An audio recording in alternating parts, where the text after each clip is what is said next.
Hey, welcome back everyone to the Black Brain Trust. Um, I'm the host, Mike V, and I'll be flying solo tonight. Um, Tonight we'll be talking about African IoT, smart contracts, decentralized applications, blockchain, cloud, um, as well as containers and microservices. Uh, Reason why having this hangout is because I couldn't squeeze it all into the previous hangouts that we were having on Black IT Talk. So there's quite a few things in terms of information technology um, that is happening, but we haven't been able to cover. So I have to make sure I break this apart. We break this apart and kind of digest it very slowly so that everyone can actually absorb it.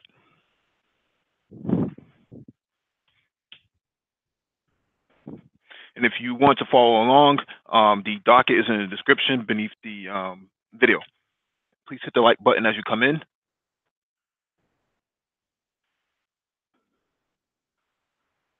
and we will get started.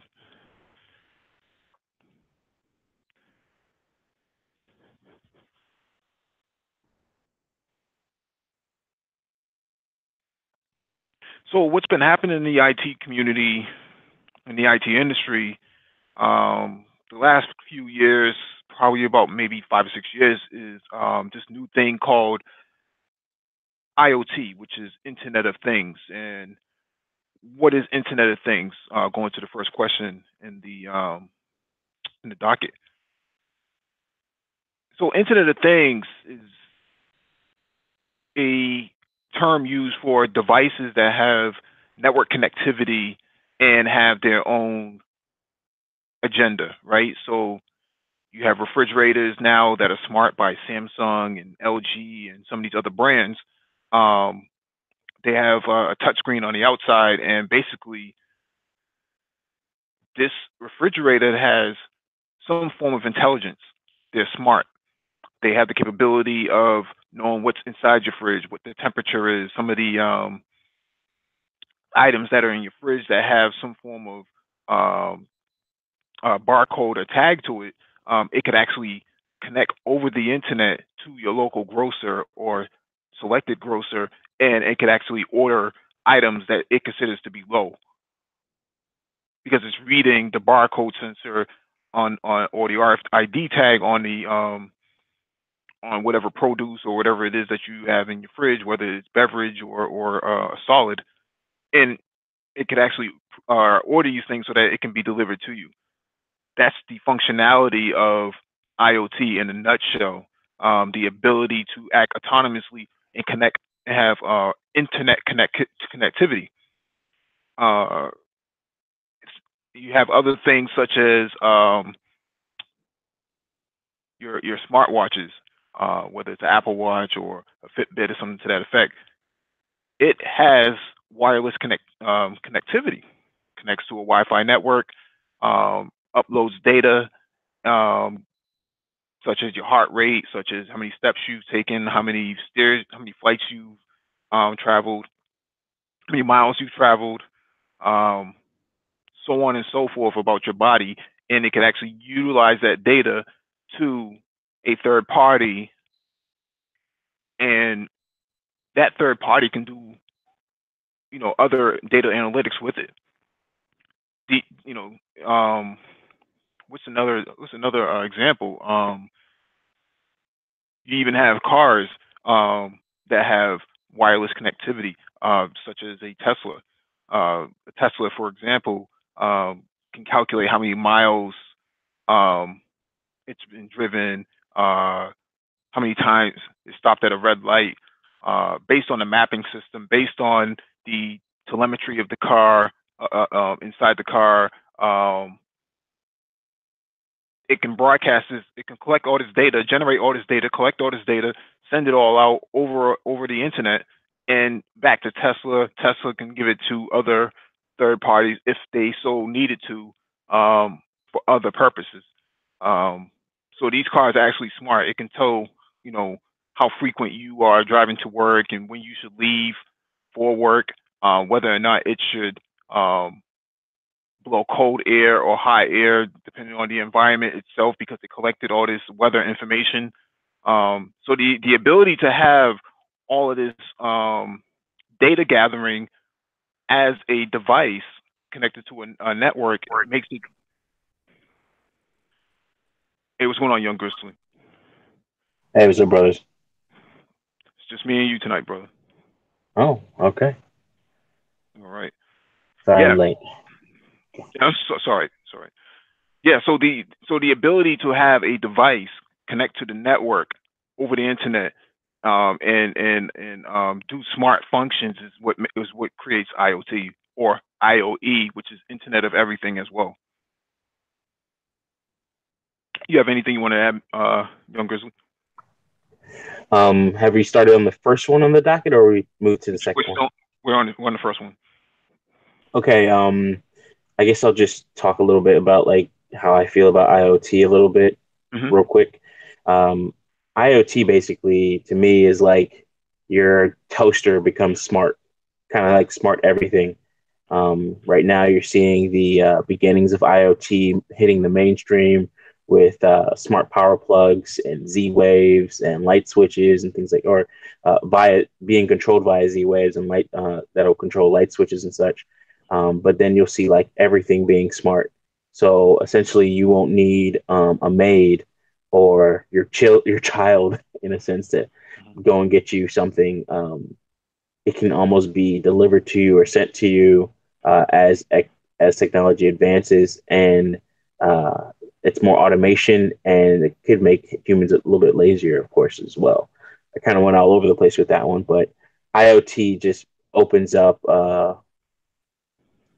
the door towards everything being controlled at your fingertips, which is really cool in some cases. Yeah, and I think it's important for people to understand that when we say IoT, it doesn't mean that everything that is functional is IoT, right? So just because you have a Teddy Ruxpin, for example, doesn't make it IoT. What makes it IoT? It means that it has network connectivity along with its smart functionality. Mm, good point. But now they do have toys coming out of China that are wirelessly connected and considered to be IoT, but they are actually data gathering and sending all this information back to Beijing. So uh, they're operating as listening devices.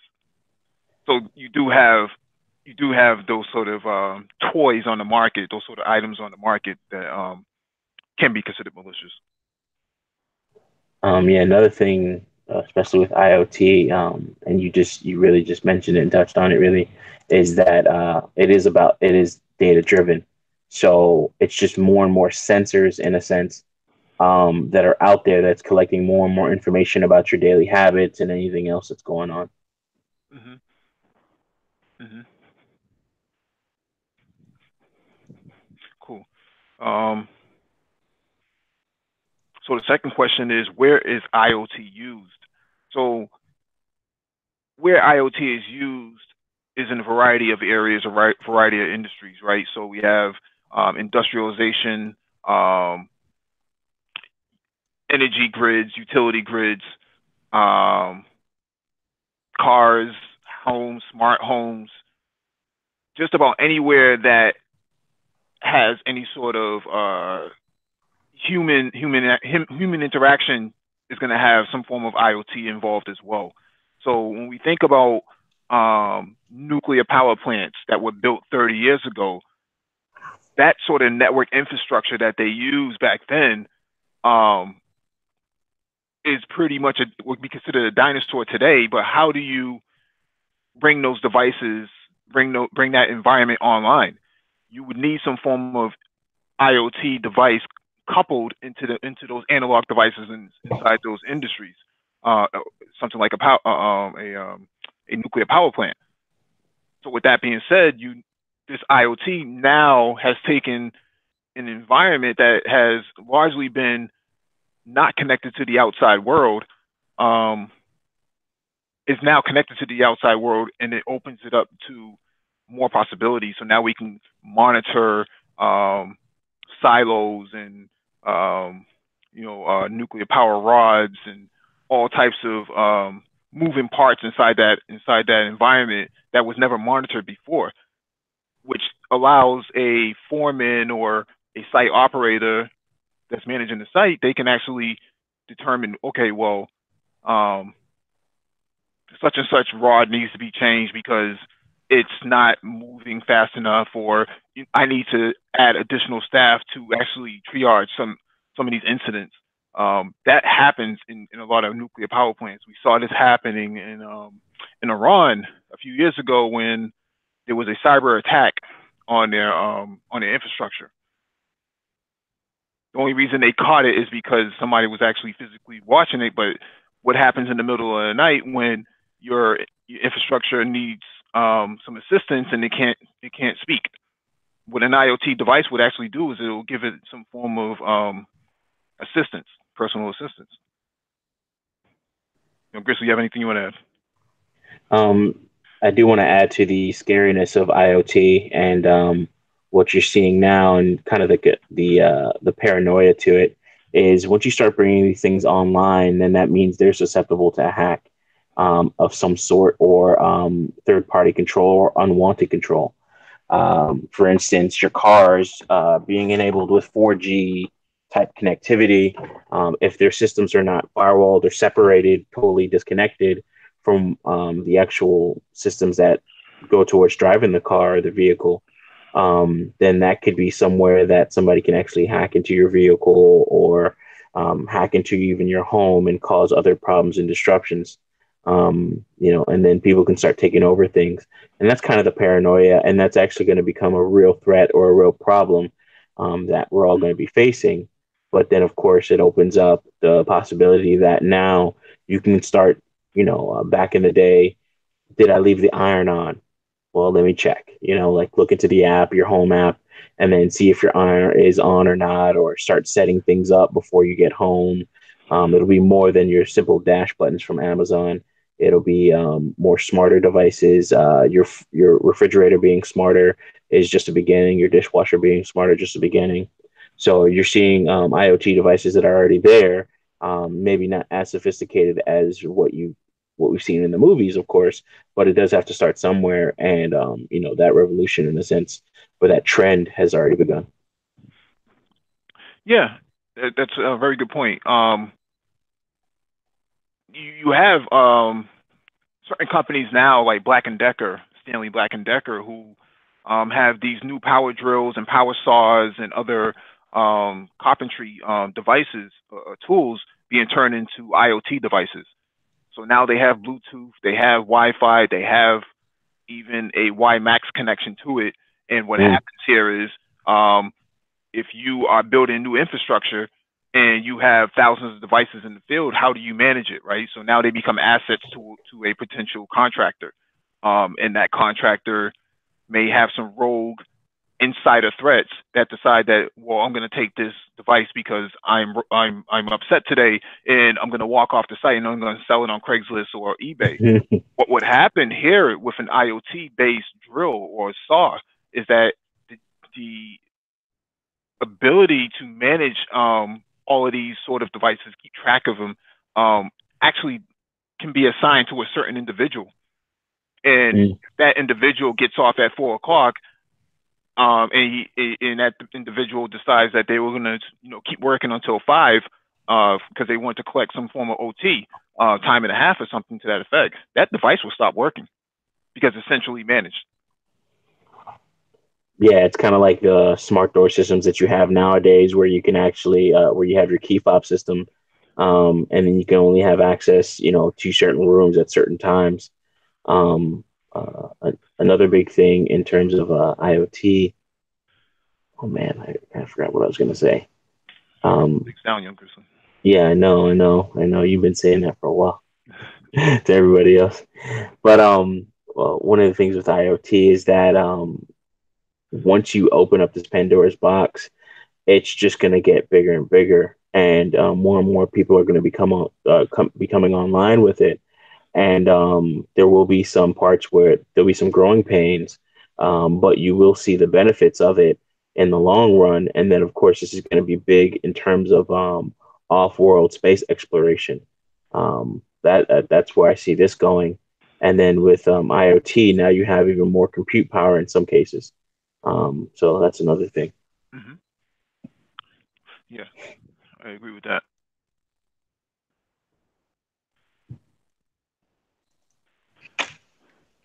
Got my But notepad now. I'm gonna start writing things down. let me share my screen so I can bring up this article. We're on to 3A or 2? Two A, 2A. two A. All right, cool.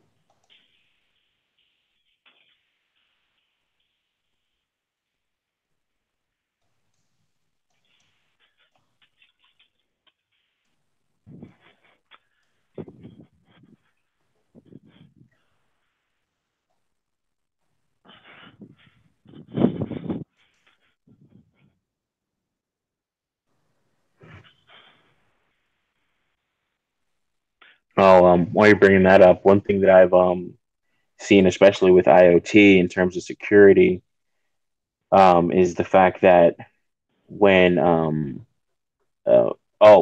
that's what exactly what I forgot. So in terms of security with IoT, the vulnerabilities sometimes are not within, they're without, of course. That's always the case. You always have that issue, but you're seeing a lot of power companies. Yo, Grizzly, your mic dropped. Can you hear me? I dropped for a bit. Yeah, you're gonna have to repeat everything you just said. I'm sorry. Um, First of all, vulnerabilities are quite common without, so you're going to have to do a lot of things to lock your systems down. One thing in terms of even Florida Power and Light down here in Florida, um, they've been doing a lot of IoT stuff before IoT, in sense, was a bit of a buzzword, but they've built a connected fiber infrastructure, or a fiber connected how would you say, a smart grid, I guess you would say. And that's a big thing that is going to become more and more common, so that you can actually do things like controlling your power meters, doing reverse polarity, just so you can get a power reading from a lot of these the meters that are outside of your home. That's been a big thing for quite a bit of time. Mm-hmm. And then in terms of uh, reselling that fiber that they've laid. Um, FP&L, they had, I think, FP&L Fiber Net, and they recently sold that off to Crown Castle Fiber. So you're seeing the smart grids actually making money for them because they're providing Metro Ethernet or synchronous fiber connectivity to businesses at a decent premium and competing with local ISPs such as AT&T, who has, like, the most fibers. And now they're laying their own fiber in parallel in some areas, or actually reaching areas that AT&T is not getting to, or even Comcast is not getting to That in some last part. cases. Lost me again. That last mile. That last, okay, yes, exactly. And that's where you're seeing, like, the benefits of smart grids. And then essentially, though, at the core of that, or actually no, a result of that is a smart grid that is pretty much an Internet of Things esque grid. Mm-hmm. Yeah, they have that advantage because they pretty much have the permits, for that zone, right? For that area, Yeah. and they can lay down infrastructure wherever they want. Wherever they have jurisdiction, they can lay down that fiber anywhere they want, whether and it's they above ground or underground. and they have to anyways, in a sense, just to make sure, to cut down costs. I mean, Right. capitalism pushes automation, and capitalism really eats itself, or eats the people that work for it, in the end. They have to make these things smart just to make sure that they can actually stay viable in terms of pricing. Hmm. Right, and they can, that that medium of communication, the fiber actually is going to make money for the next 50 years for them, at least 50 years, as long as there's no disruption, as long as Florida doesn't go underwater anytime soon. Um, it, that should actually be a revenue generator for them. Yeah, And, as long as and, it if they put the switches high enough on the rack, it wouldn't be a big enough deal. mhm, right, right, and they can provide wireless infrastructure right on those poles.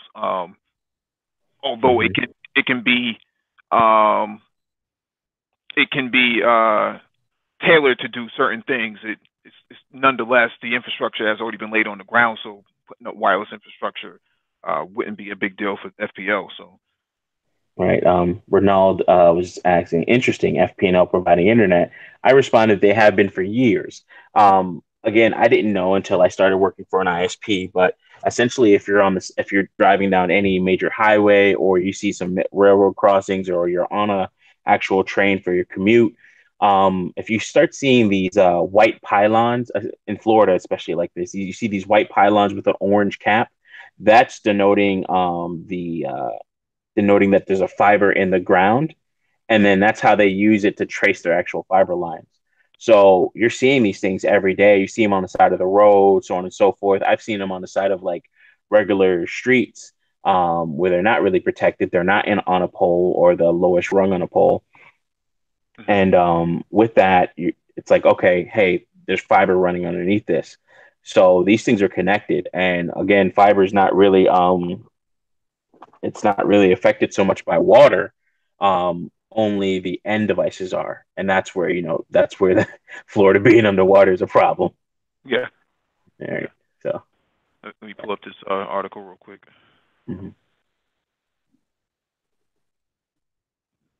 All right, this one is from the irishexaminer.com. Internet of Things and blockchain can grow all the world's connected. Troy Nacross says the 30 billion devices set to be connected by next year. The Internet of Things and blockchain have significant opportunities to grow together in the future. There will be some 30 billion connected devices by 2020. That's a year from now, producing a staggering 5 quintillion bytes of data each day, according to Tim Stack of Cisco Systems.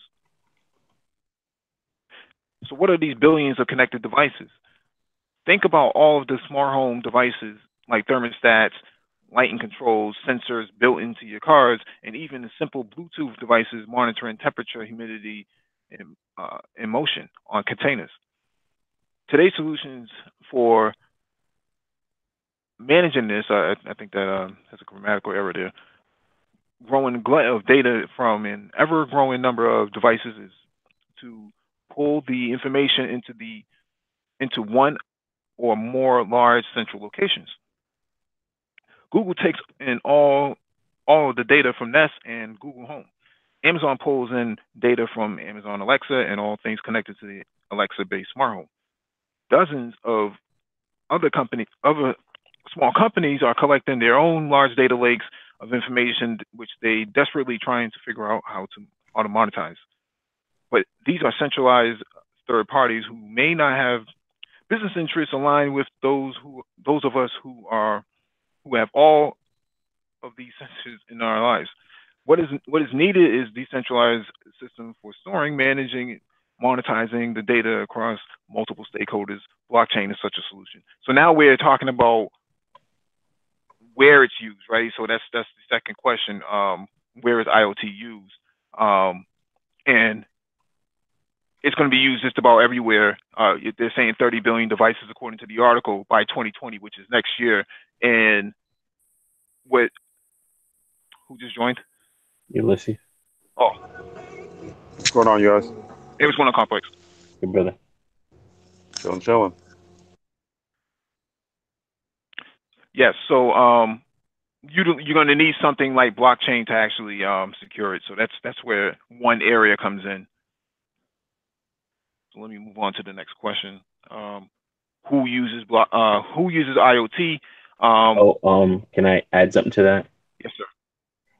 One thing that's big and uh, it shows the forethought in just your IP addressing scheme with, yeah, I forgot the limitations of IPv4, how many addresses it has, but I just looked up on Wikipedia the maximum amount of IP addresses for IPv6. I'll read this quick little blurb that I did put in the chat. IPv6 uses 120-bit addresses, theoretically allowing 2128 or approximately 3.4 times. Oh, sorry, that I didn't get the exponents here. Theoretically allowing two to the 128th power, or approximately 3.4 times 10 to the 38 power addresses. The actual number is slightly smaller as multiple ranges are reserved for special use or completely excluded from use. You usually always have that, even with IPv4, you have reserved addresses for your local area network and some that are just not put online immediately or used for testing. That's already done in IPv4, which is a bit of an issue because some of those addresses are needed and they are actually releasing some of those addresses slowly as necessary. But again, they're pushing everybody to IPv6. Yeah, so Maddox, he put in 65,536 is your maximum number of IPv4 addresses. Thank you very much for that. I felt like there was more than that though. Just to finish this off, the total number of possible IPv6 address is more than 7.9 times 10 to the 28 times as many IPv4 addresses. So it not only dwarfs it, it engulfs it, eats it, and then gets eaten by an even bigger monster, in the sense of addressing. That's going to be big when you're looking at 30 billion devices coming online. There's gonna be a need for your usual natting that's already done uh, in IPv4 networks, just to save IP addresses, and IPv6 is just going to become not not an option as it is right now. It's just going to be a necessity. And large networks, ISPs, are already worrying about that in terms of the amount of the size of their routing tables. Right. And what's going on, Lino? What's going on? How you doing? All right, brother. What's going on, Lino? What's going on? Yeah, they knew with IPv6 that these devices, these IoT devices, were going to be coming online. It was just a matter of when, right? So they had to start procuring a new version of IPing, which is IPv6. This was known, right? You were going to have these point of sale systems. You were going to have all these smartphones. You were going to have all these connected devices. So that's where IoT and IPv6 comes together. And IPv6 is actually a bit more secure because it's harder for a third party to attack it, and as opposed to a typical IPv4 address. So there's some security there, but not 100% secure.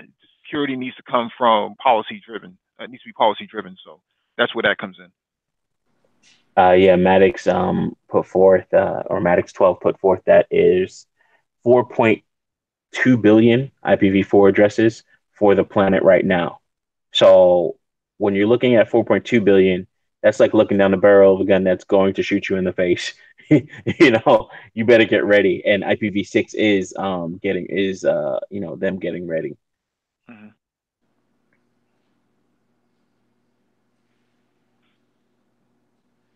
Right. I think the question that we're on right now is who uses IoT?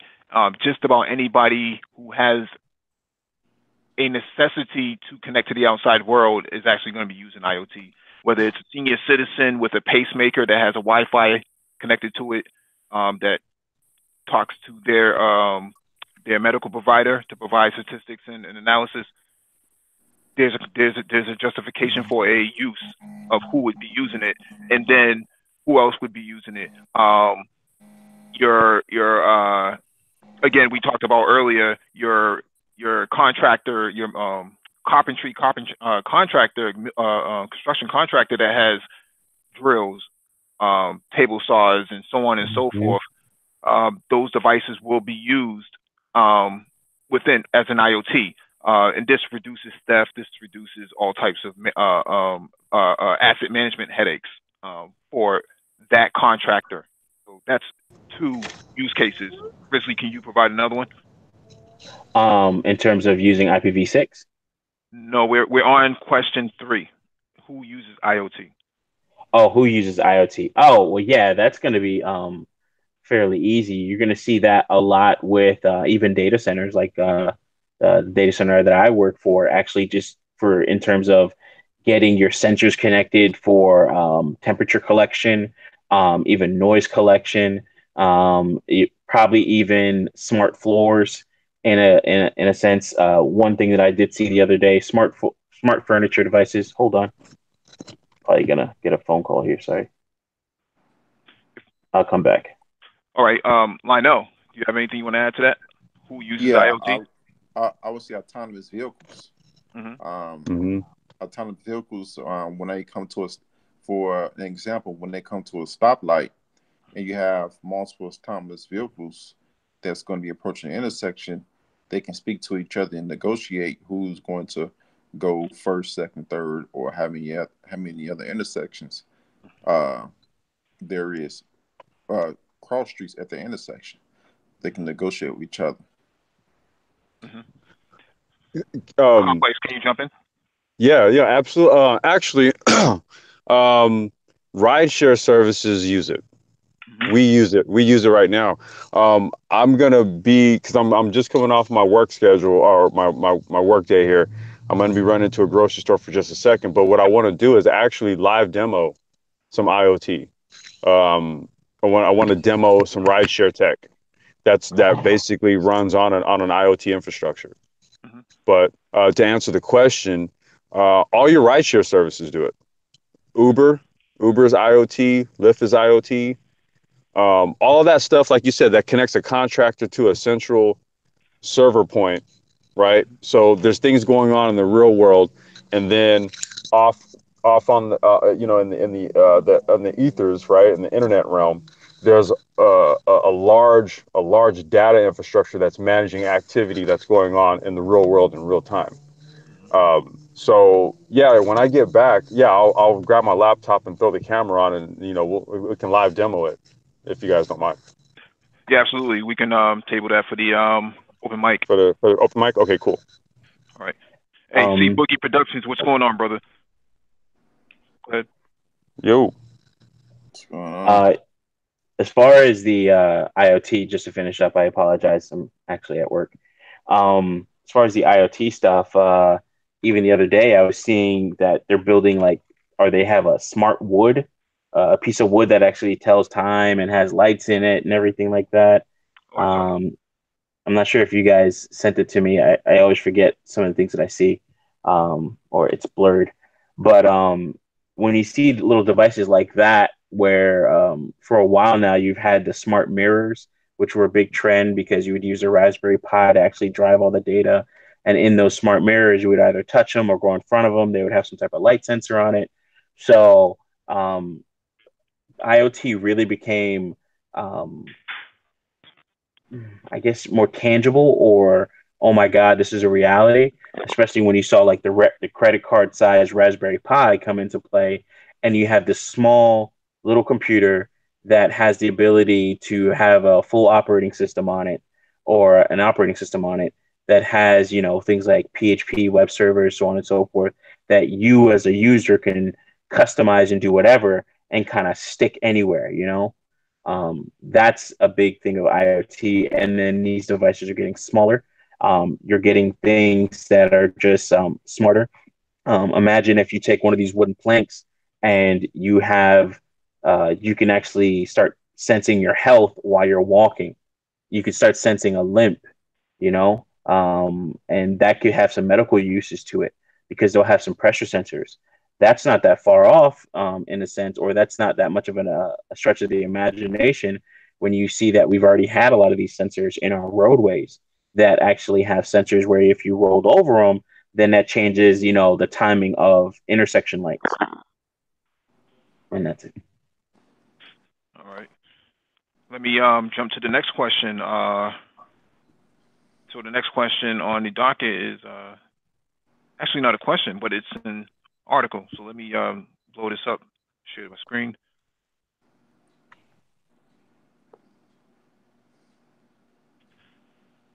So here's one use of who would use it: how to create your own home automation gateway for IoT devices. So I just want to read the first paragraph.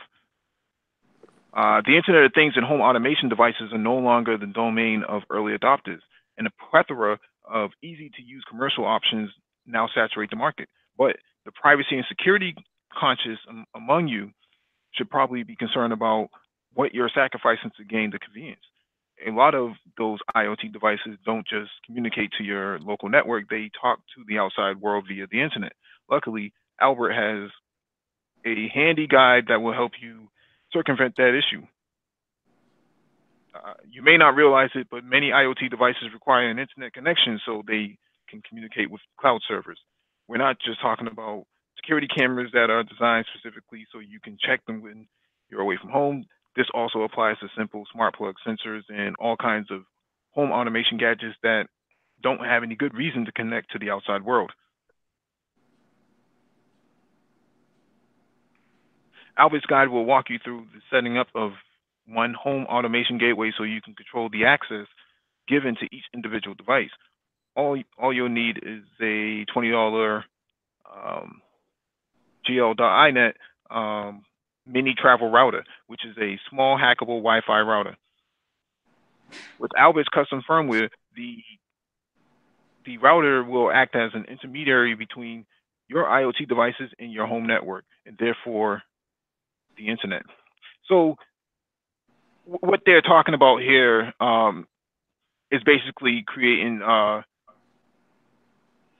a sort of secure medium for your IoT devices, because what happens with IoT is that they don't have all of the consciousness of protecting PII, which is personally identifiable information, from leaking out to the network, or even unwanted data that hasn't been sanitized reaching to the outside network. So just wanted to bring that up real quick about who uses it, and then we'll go to the next one, which is something I wanted to cover.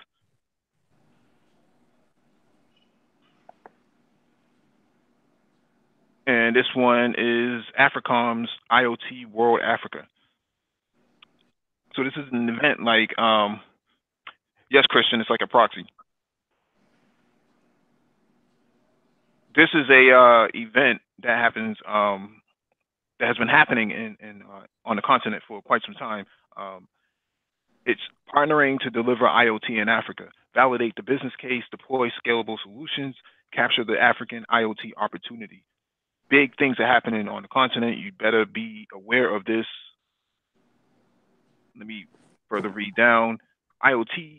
About IoT World Africa. IoT use cases are growing, with network operators and technology providers developing and deploying new products and services that are driving the maturity and convergence of the IoT ecosystem.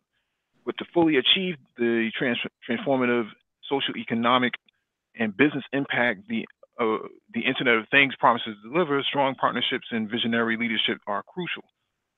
That's why we are bringing together the entire IoT ecosystem under one roof at this year's IoT World Africa.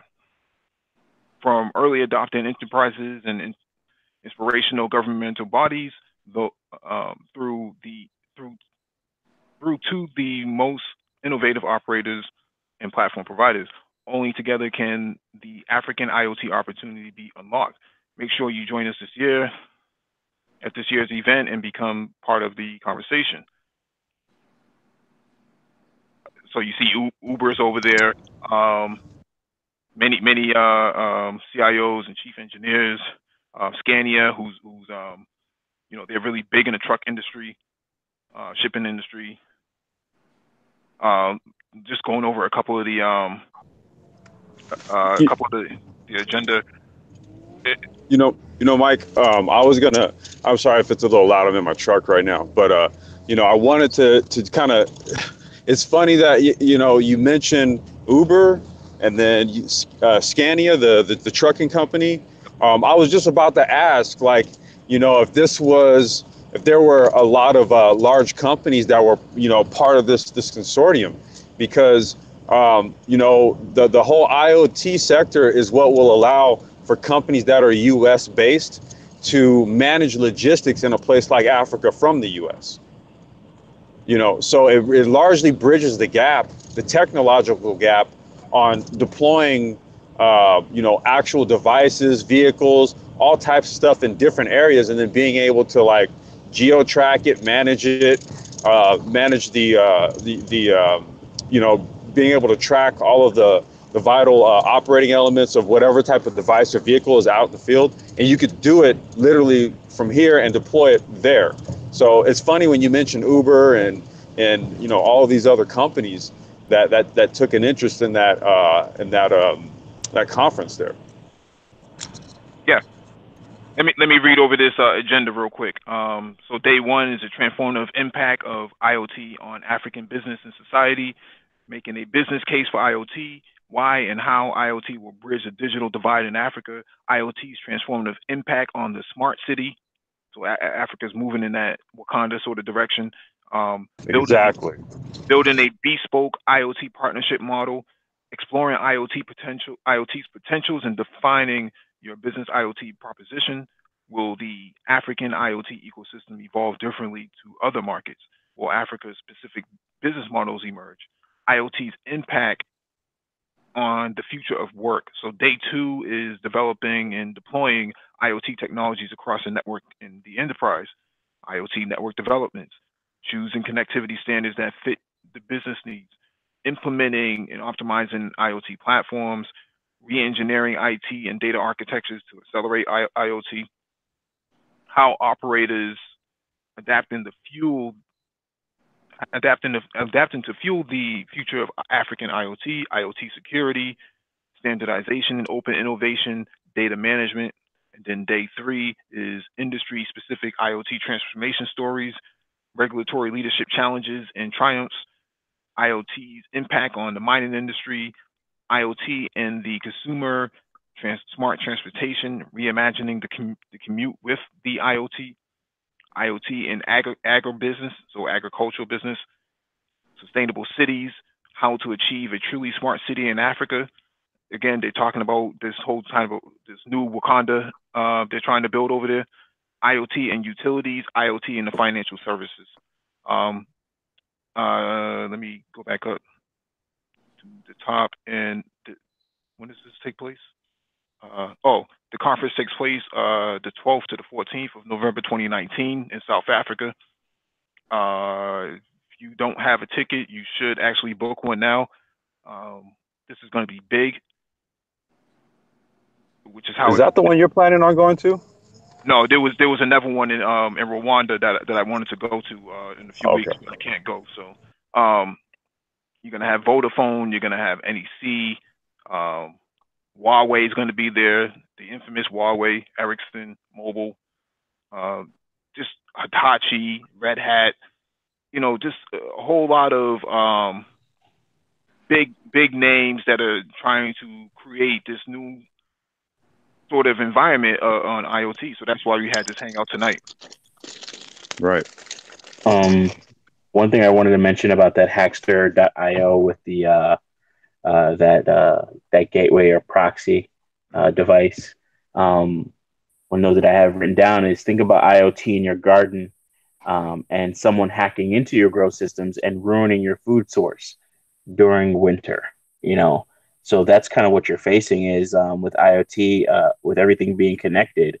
And if you have your grow systems or even your environmental systems connected to this, as we get a little bit more sophisticated in terms of temperature control, so on and so forth, or even caring for the elderly, will be more automated. That's a kind of a salute to Ghost in the Shell. Yep. I forgot which one that was. I think it was the solid state system, or the solid state. And but you're going to start to see, these IoT devices or these nurse type devices actually helping us on our daily lives. And we're going to need things that are more sophisticated in terms of protection to make sure that those things don't get messed up. And then a part of this article and something that kind of feeding off what Complex was talking about a moment ago about your vehicles and being able to control them from far away. Imagine like automated recharging stations and repair shops for your self-driving vehicles and how that's going to work, you know, having or even long haul trucking, you know, making sure that you have minimal amount of stops and you can actually. I think I had thought about this probably about 2 years ago, and I wanted to make a patent for it. Never went through with it because it had already been. I think they already applied for a patent for it. But basically, if you have these self-driving trucks, how are they going to be charged, and how would they be serviced on these long hauls? And you would have these stations that would be in the middle of your larger highways because there's usually a lot of space in when you're on the open road. But there's a lot of space. So if you drive, you know, your truck in there, it would take the actual transport portion of the vehicle, take that off, decouple it from the actual load, and couple it to a new one. And then the one that just came off the road would be cleaned, checked for service, and then charged for the next load to come in. And then it can go in the other direction, so on and so forth. And you would just have these scattered every, you know, every certain amount of miles. They would also be, you know, stations for, you know, information and data warehousing or relaying. Data relaying is actually a better word for what I'm thinking about. So that's things that you can look at and think about. Yeah, you know, that's largely that employs a lot of like the ride share ride share like scooter and bike ride share type of strategies, but that's just on a larger scale, right? So it's kind of like using a scooter to get from point A to point B, right, and then dropping it off, and then going to your meeting, and then an hour later coming back outside, and there's a couple other scooters still sitting around that you could pick up and then take, and it's not the original one that you brought there. You know, so like with trucking, it kind of be the same thing, right? So truck takes a payload from point A to point B. Then, like you said, there's another truck fully charged, ready to go. They take 30 minutes to change the payload over, and that truck takes off. And then this one, they clean it up, charge it up, ready for the next payload. You know, Right. this is the management of this type of stuff is what is the basis of this whole IoT discussion that we're having. It's the onset of this new technological platform that allows for this level of automation. Now, to kind of speak to um, the charging and energy portion of what you were saying, Young Grizzly, and maybe in the open discussion, I could bring this up on video too. But I was watching Formula E this morning. This is the first race of the 2019 season in Marrakesh, in Morocco. So they have the new Gen 2 cars, right? And these things are like off the damn charts. But there's a heavy IoT element that they've brought on board for this season now. So there's these zones on the track where if a driver goes wide, right, and he goes through this zone, what happens is that going through the zone will activate this like a remote energy transfer to the car, and it'll get a 25 kilowatt boost. And then you just hit the button, dude, and then off you go. But you can only do that if you go through the zone. So the zone's geo-fenced, right? It goes through and it registers that car A went through this zone. So being 25 extra kilowatts into this car to give it a boost.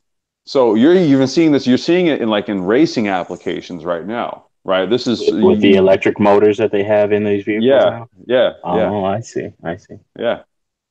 Yeah, so everything we're talking, it's like like to see it in that environment though, it's like, whoa, dude, this is some trippy shit.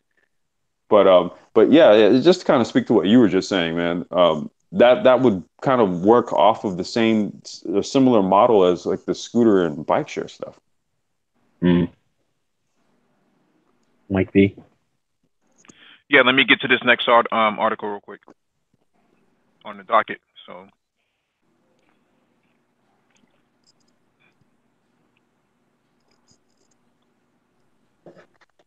this one is from futureiot.tech. Crypto miners leveraging IoT devices. McAfee. Cryptocurrency mining, or crypto mining, which Webopedia defines as a process in which transactions for various forms of cryptocurrency are verified and added to the blockchain digital ledger, has attracted criminals. A recent report from McAfee revealed that among The threat activities recorded in the third quarter of 2018 involves crypto mining and the Internet of Things, IoT. During the period, McAfee Labs saw an average of 480 new threats per minute and a sharp increase in malware targeting IoT devices. The report noted that IoT devices such as cameras or video recorders have not typically been used for crypto mining because they lack the CPU power of a desktop or laptop computers. Quote, however, cyber criminals have taken notice of the growing volume of lax security of many IoT devices and have begun to focus on them, harnessing thousands of devices to create a mining supercomputer, the report revealed. McAfee said the new malware targeting IoT devices grew 72%, with total malware growing 203% in the last 4 quarters. New coin mining malware, on the other hand, grew nearly 55%, with total malware growing 4,467% in the last 4 quarters. Crypto mining malware has also increased 71% as miners leverage lax security and the volume of IoT devices. Threats to IoT target a variety of hardware, including IP cameras, home routers, and smart devices. These threats generally affect Linux-based systems, according to McAfee. Quote, we would not usually think of using routers or IoT devices such as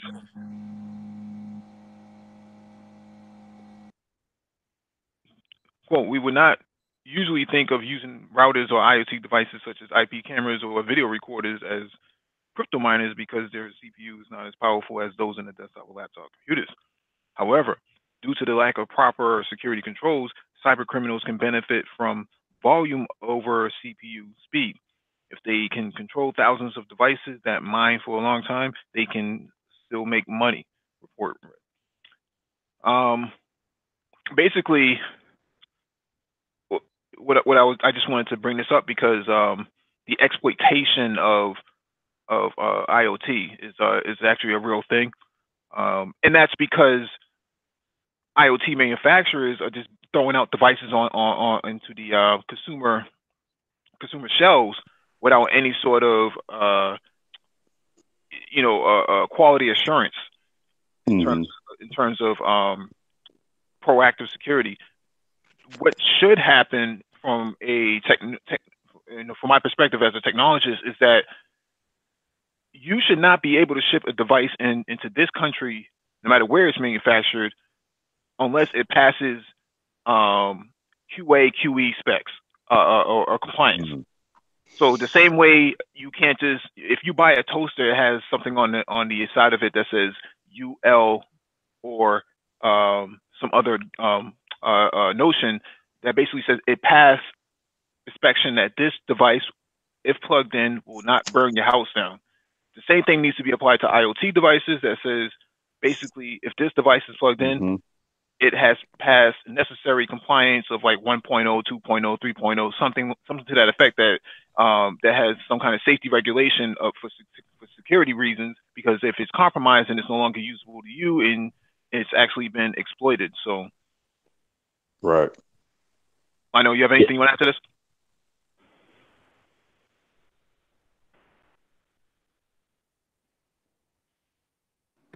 No, I was muted. I agree. It's IoT is coming out, and it's new. People want to hop on it. People want to put apply IoT to everything because IoT has a broad application sphere. So they want to put IoT on their toasters, on coffee makers, things of that sort nature. So they're throwing it on there without applying security first, then the IoT on top of the security. Instead, they're just throwing it out there.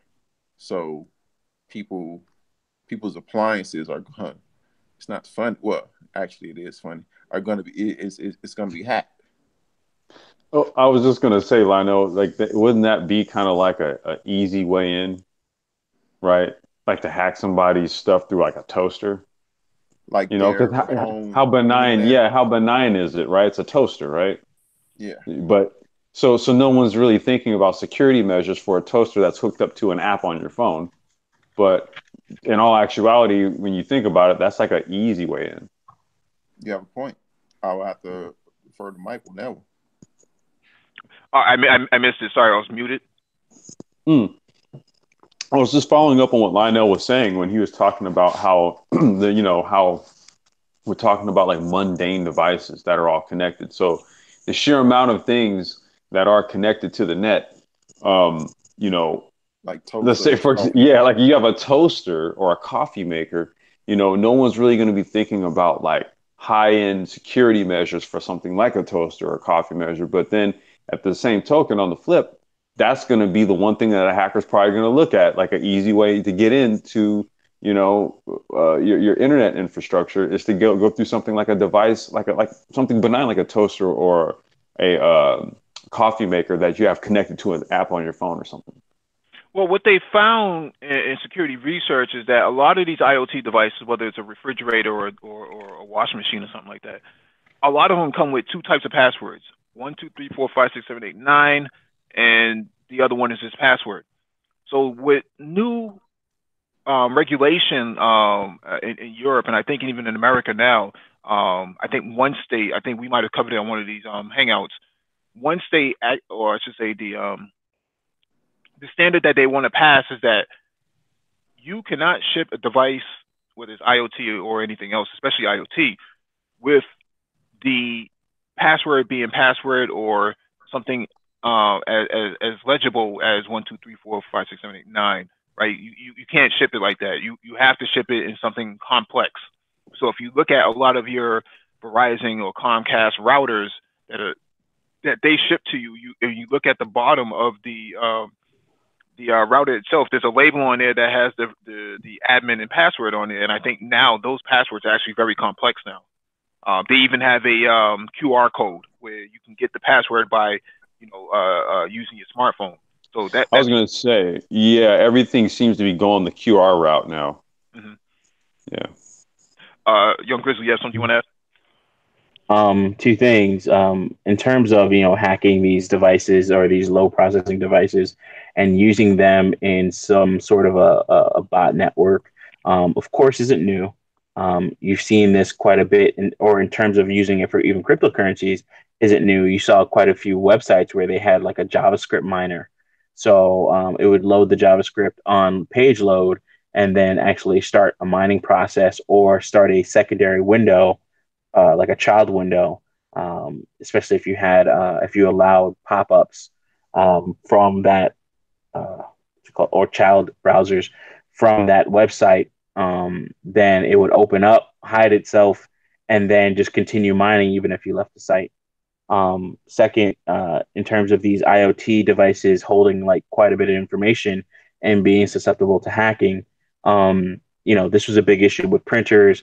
A lot of these large companies would get rid of some of these printers and then would have a lot of information stored on these printers and they weren't cleared. And then you would see a lot of people hack them, or they'd be sent off somewhere or purchased in lots.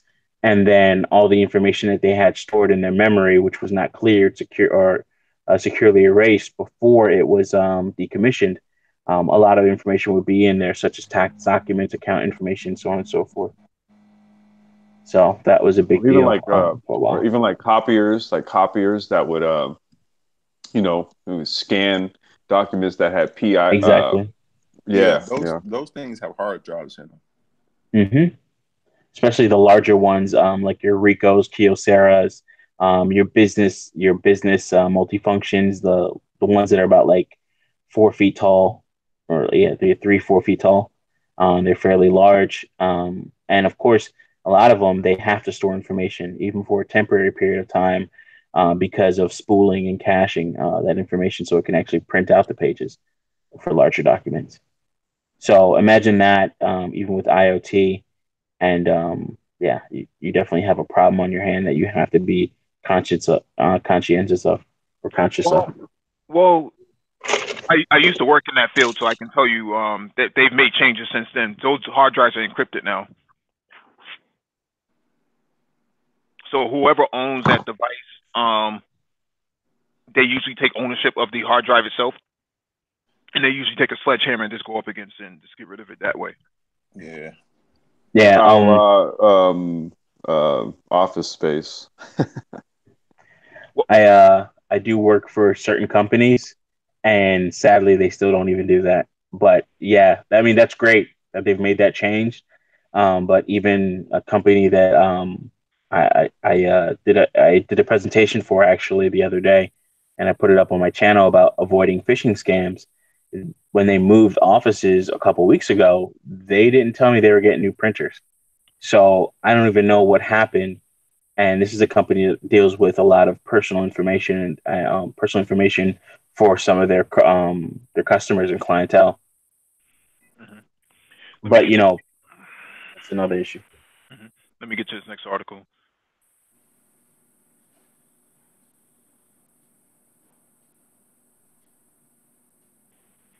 All right, this one is from CIO.com. How IoT can improve IT operations, from data center monitoring to connected uh, calculators,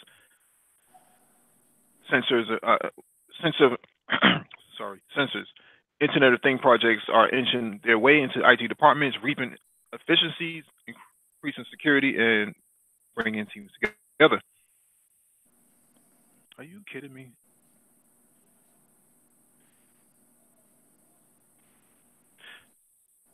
While the Internet of Things continues to draw praise for its promise to reinvent such areas as supply chain management and the connected home, a more quiet revolution may be brewing, as companies are already experimenting with IoT devices to improve the productivity, efficiency, and security of internal IT operations. IoT market projections are bullish, and the enterprise segment is no exception, as Bain & Co.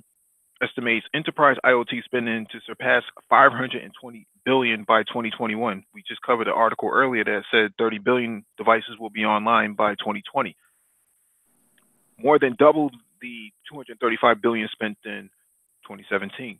According to Bain, enterprises are running more proofs of concept now than 2 years ago, and more organizations are considering new use cases as well. 60% in 2018 compared with less than 40% in 2016. And that's just sanctioned to, or, and that's just sanctioned to. Lionel, can you mute yourself, please?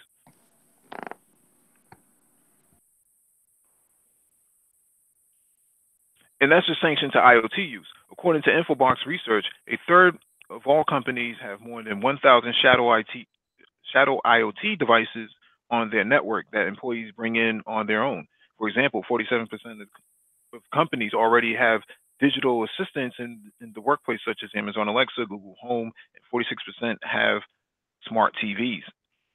Logistics, manufacturing, and healthcare may get much of the attention when it comes to enterprise use of IoT, but IT is also benefiting from the technology, and adoption is expected to grow. So it's interesting that they bring up workplace IoT, because one of the things that I've seen in the workplace is that we have these TVs used as monitors in the office, and you use them for situation awareness, or you use them for security operations and other forms of operations. And you throw up the dashboards on the screen so that you can kind of keep track of what's going on. Those TVs, although they were cheap, these TVs actually have, one, they have cameras on the front of them because they're smart TVs, and two, they're connected to the network. So what's happening is when we're looking at logs in our SIM, we can see device connectivity constantly downloading and streaming. Well, why is it streaming? Because it's uploading. I mean, because it's updating Netflix, and it's updating Hulu and all these other applications on the TV. The other half is that for whatever reason, some of the software, whether it's the firmware that's bad or firmware is just janky, it's also streaming, some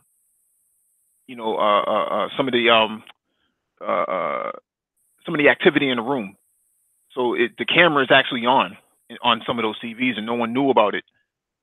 So you're having these meetings in these closed rooms with these TVs on, and these TVs are actually connected to the network somehow, whether it's a guest network or some other network in the building, and it's recording. or it shouldn't say it's recording, but it's streaming, and you're having these confidential meetings, and these TVs are actually functioning, behind the scenes, and you don't even know it. So that, I was gonna say, Mike, it kind of, there's that infamous photo of Mark Zuckerberg's laptop with a piece of tape over the webcam. right? Yeah, Even no he one. doesn't trust. Yeah, he doesn't trust it. Mm-hmm. Yeah, because he doesn't want. I mean, I don't think he's doing anything illicit, but he's probably picking his nose while he's at his desk or something like that. Or just just company any kind of intel that someone could get through a camera. No, we don't even want to run the risk. Put a piece of tape over it. I know. You have anything you want to add to this? I put a piece of tape over mine too. Oh, really? Yeah. I mean, hey, I be real with you. It's just those times you just Lionel, I mean, picking your nose. is this something? Is this something of? I mean, and we've all heard stories of people spying on you through your webcam, and like you're saying, you may not be doing anything illicit. You just there in a wife beater, and you just picking your nose, and it's just little things like that. It's like, you know what? I'm gonna put the tape over here. I don't know when the last time I used Skype. I don't know when the last time I used the camera on the computer in the first place. So it's like, okay, I'm just put the tape over this. Well, I mean, it's not like you're picking your nose and eating it, right? It's just, I think that's just normal. I sure as hell hope you're not doing that. No, man, I'm not doing that. What I was gonna say. Hey, young Grizzly, go ahead, man. Go ahead. This brings up memory of Ex Machina. Great movie. And one of the things with the gentleman that actually built the robot, who was, I think, he was kind of like supposed to mirror like Google or Zuckerberg, one of Google founders or Zuckerberg.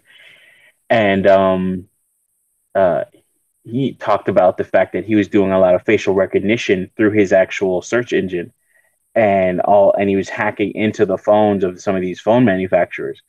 And the guy that was supposedly randomly picked, quote air quotes, picked to win this competition, to actually meet him, he said, well, won't they actually report it? And he said no, because all these other companies are doing it too.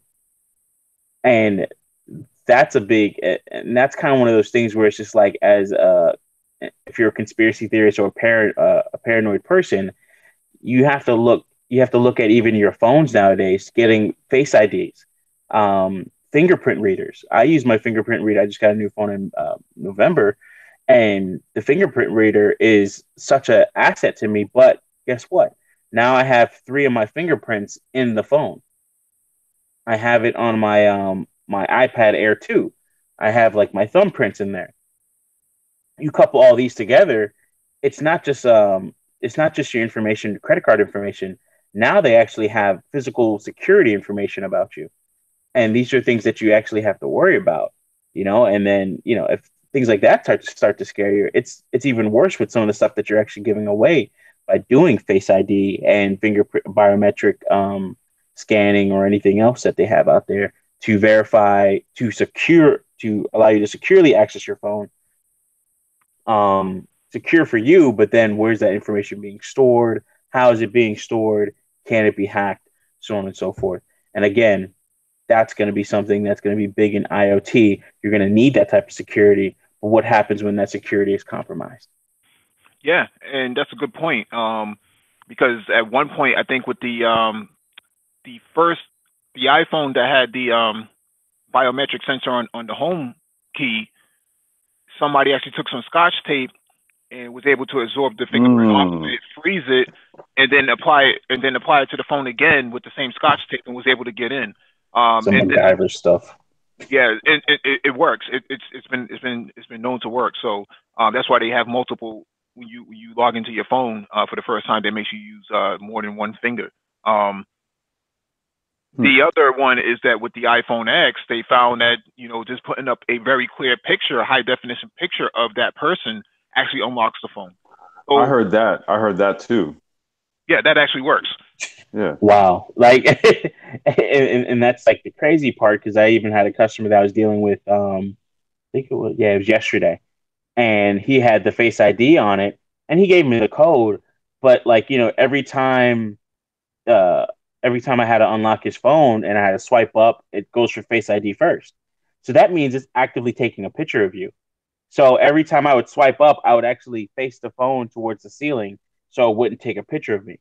Bit of paranoia, but that's actually kind of it's very healthy nowadays.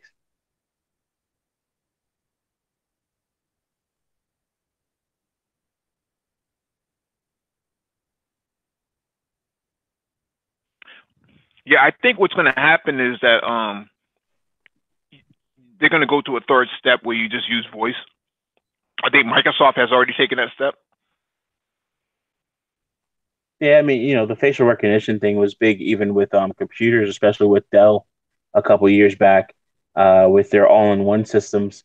They would have the cameras on them and then the software. Bit annoying. I would always uninstall it for customers. It was more of a confusion, but it's something that's been around for a long period of time, and it's only gotten quote unquote better. Yeah, absolutely. Let me jump to the next article or the next item on the docket. Where were we? So we are in 4B. For those of you who are following along.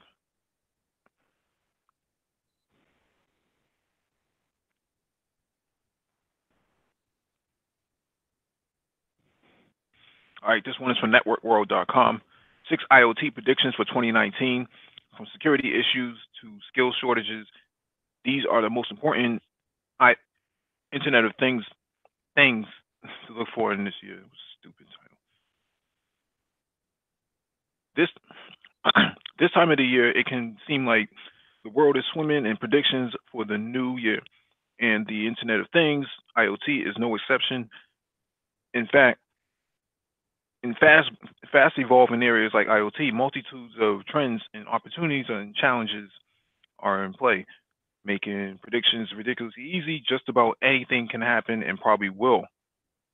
So my goal here is to identify a set of IoT predictions. 1, IoT growth will continue in devices, data, and investment. 2, 5G networks will make their presence felt. 3, IoT security will be more important than ever. 4, big will be beautiful. And 5, some players will give up on IoT. 6, the IoT skill shortage will continue.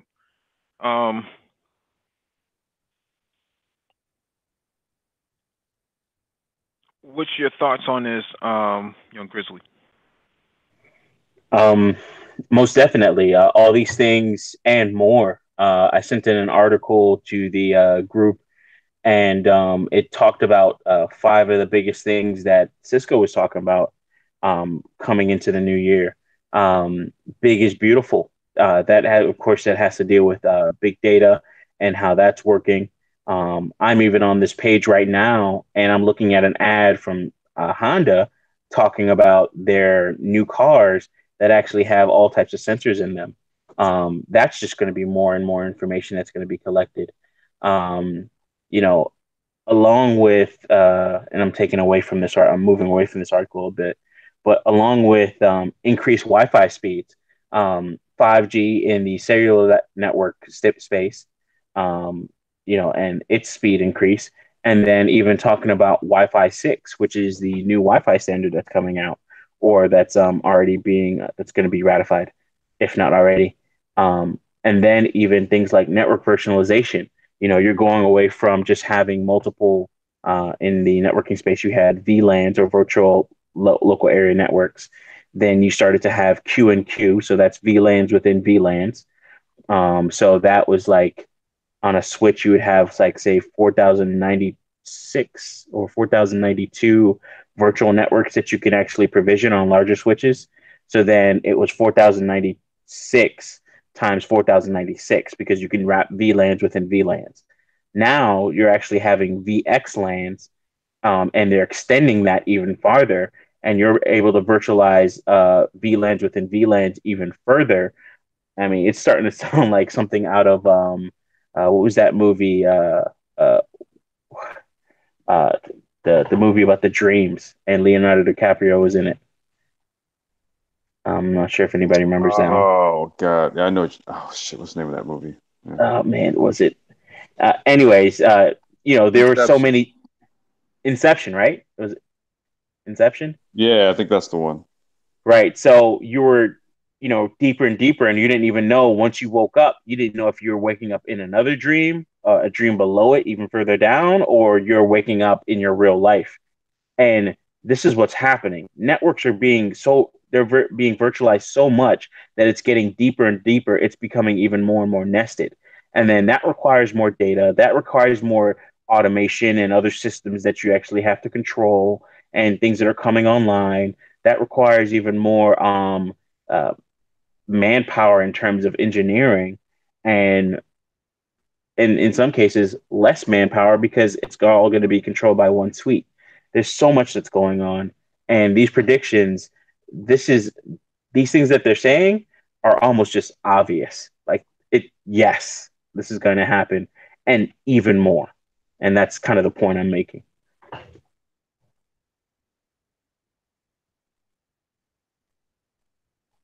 Lionel, you have anything you want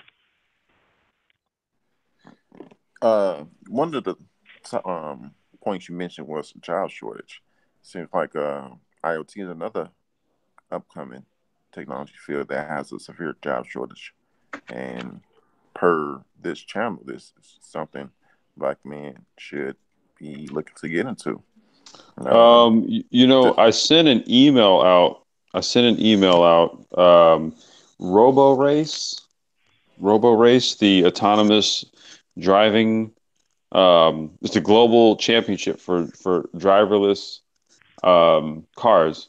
I sent an email out that they're looking for C++ engineers. yeah, just like the article we read a couple weeks ago about blockchain Mm-hmm. median salary being $80,000, and how there's a shortage of blockchain engineers in that field, led to the point where the blockchain engineers that were in that field were able to name their price of what they wanted, their salary, or what they wanted to be paid. And now you have IoT and news articles that have been coming out and are already out already saying there's a severe shortage of IoT developers in this field, which means the same thing. You are able to name your price and receive a high salary. Yeah, I think IoT will become the new desktop support. As desktops start to go away, companies start to adopt virtualization and BYOD. IoT will be that thing that needs to be tended to. It's an emerging market. We covered an article earlier in the docket that said 30 billion devices by 2020. You don't have that many people to manage that many devices, so you're gonna have to figure out a way to leverage people, leverage human resources to actually interact with some of these devices. Not all of them need hands on, but you do have quite a few of them that are going to need hands on because you have big HVAC systems that are coming online. They're already online for the most part. Mm-hmm. Cars and things like that. If I was you going to could say turn, you have thousands of rideshare scooters in the streets right now in the United States alone. right, if you can turn a wrench, if you can use a multimeter, um, Hmm. and you can solder. This is where it's going to be. On the Yeah, I mean, money. like, even with your I as some of you guys know, I coach at my local high school, and just to act, I asked some of the people there, like even the athletic director, I'm like, hey, listen, man, can you turn on the AC? And they're like, no, you got to call into central office to get that done. Now that could be just somebody having to come out there, and they have to dispatch somebody to turn off the AC in the weight room because I like to have the kids train in a little bit hotter environment just to make them sweat more and stuff like that, just for weight loss and strength building. But you know, it's going to be to the point where they don't have to send anybody out. It's just going to be, yeah, they can control it, and they already have systems like that where they can actually control it in, in their central downtown office. Actually, it's not really downtown. I know where it is. It's like their big data center for Broward County Schools, which is probably, I think, one of the largest school districts in the U.S. But you know, you're looking at that. They need these things. They need these control platforms. Going a little bit further into it, I was talking with the senior engineer here at my night job, and he was talking about how Cisco, they have two different control platforms for their switching environments for their data center switches and their low end switches. And he was like, well, maybe, you know, it might be something that I might get into. And he has a budget for it that's been approved. And might have it. We may have to start writing software middleware that where we can control the Cisco NX OS devices that are in the data center, your top of the rack switches, and then of course your core switches in your routing and backbone environments, and writing something that can auto provision those as necessary. You know, like things like that is these things are out there, and they're building these suites and uh, these control platforms to do all of this. And in some cases, they haven't coupled them together, and that's a place where people really can get their foot in and start writing software to make things easier for people until these larger companies catch up.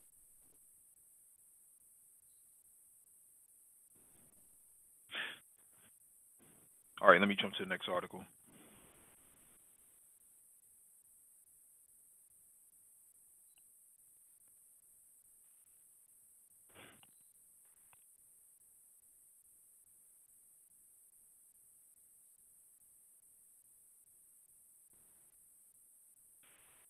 This one is from ZDNet.com. How IoT might transform 4 industries this year: healthcare, manufacturing, automotive, and public sector to see big changes. This could be a big year in the ongoing expansion of Internet of Things (IoT), as many more businesses begin to deploy connected devices and bolster their network and analytics capabilities in anticipation of gathering enormous volumes of data from countless sources. In 2019, enterprise IoT pilot initiatives and subsequent implementations will continue to evolve rapidly, said Taki Khalid, director of strategy at Nerdery, a digital business consultancy. Quote, this acceleration is due in part to advances in manufacturing that have increased processing speed, decreased physical size, and lowered costs of core technologies, Khalid said. However, barriers to adoption have also decreased, with more and more senior leadership teams having gained familiarity with IoT's value proposition to core business. The most meaningful new frontiers will emerge at the intersection of IoT and artificial intelligence. That's another one. Quote, with data being analyzed through smarter and learning-oriented systems, more meaningful information will be generated easily and accessibly, ultimately fostering better informed business decisions and worker experience, Khalid said. As this part of the ecosystem gains in complexity, we expect more third parties emerging to offer managed service platforms for IoT. That is true.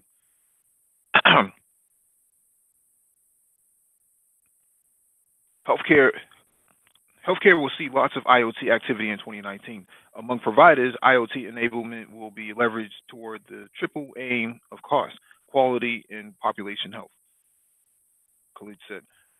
Simple embedded digital tools are already being piloted at large scale to mitigate infection risk around replaceable medical instruments, while smart threads and stickers or patch sensors have improved in their fidelity, tracking everything from cardiac readouts to body chemistry to sleep patterns.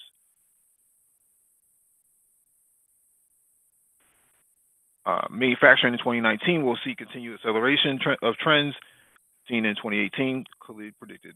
We will see more attempts by manufacturers to leverage IIoT, industrial Internet of Things, to bring whole facilities online as connected factories, warehouses, and distribution centers, he said.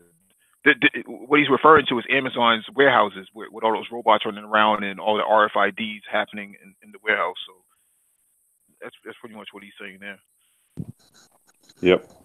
Automotive, IoT will continue to enhance the way traditionally driven and driverless vehicles interact with their users based on real-time data. While the automotive display panel is the most common and long-standing example of basic IoT dashboarding, not much has changed for decades, from typical engine, oil, gas tank indicators, Khaled said. In 2019, more of these indicators will not only be available in the dashboard readouts, but they will also interact more actively with users' phones, making total management and awareness of vehicles more commonplace and engaged. Android and Apple CarPlay. Outside the vehicle itself, IoT proliferation among fleets of vehicles can start to speak with smart grids in more meaningful ways about traffic conditions. So now you're talking about micro-transportation, scooters coming online, being able to determine there you go, whether or not you have rideable, a roadway, or whether or not there's construction, or things of that nature, whether you should go down the street or something. Lionel, what do you think about this? That's when I stated earlier that IoT has a broad range of uses. This is a example. IoT isn't like blockchain in terms of what it is. It's this. IoT is the connection of many things, and many things means many things, from, like we said, coffee makers to scooters to cars to vending machines to clocks to many things, billions of things. So this is an example of what I was saying. I'm gonna have to jump off. My battery's about to die. I didn't let it charge up, so I'll be back soon. All right.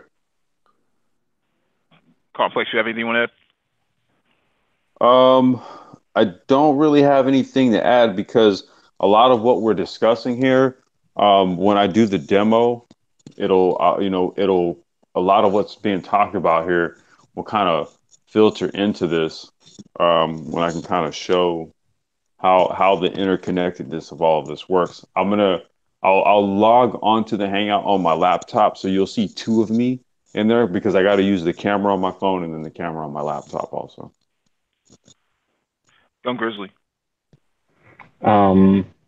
So I always try to apply this to cool things that just come up in my imagination that I can see that people are already doing and they can actually monetize.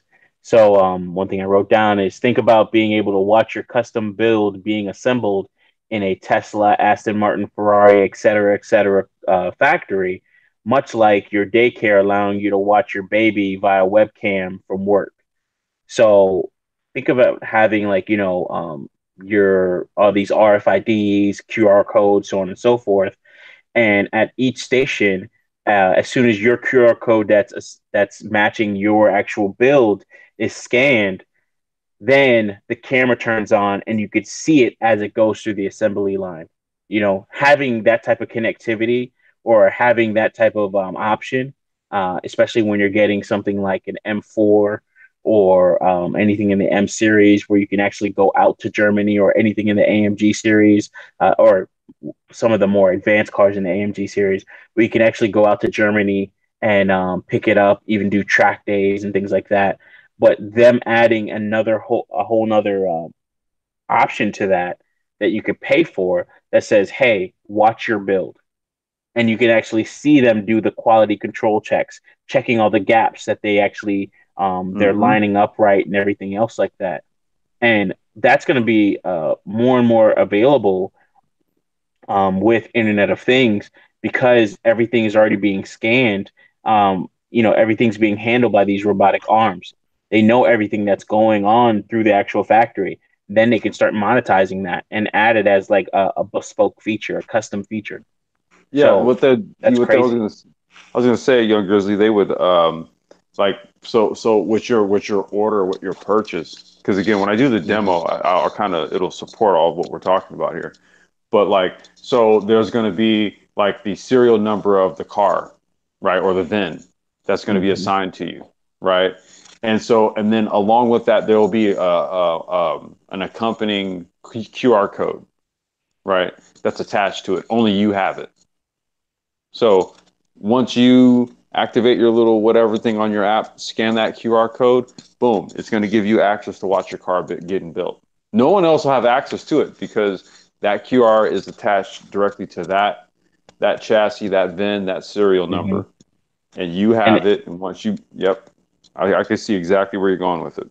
yeah, and that whole experience package you could market it as, right? That experience package could be recorded for you throughout the day, so you can see like everything time lapse. Because I watch these factory videos of the every a BMW X3 being built. I think it was like a 2018 or 2017 factory video, and it was really cool just even seeing it go through the paint dip. Like, imagine you paying for that experience and then you can watch it, have it on a DVD, have it on their servers, so on and so forth. I don't want to dwell too much on that, but that's a possibility. That It's an is application. Yeah. exactly Mike V. All right, let me jump to this next article.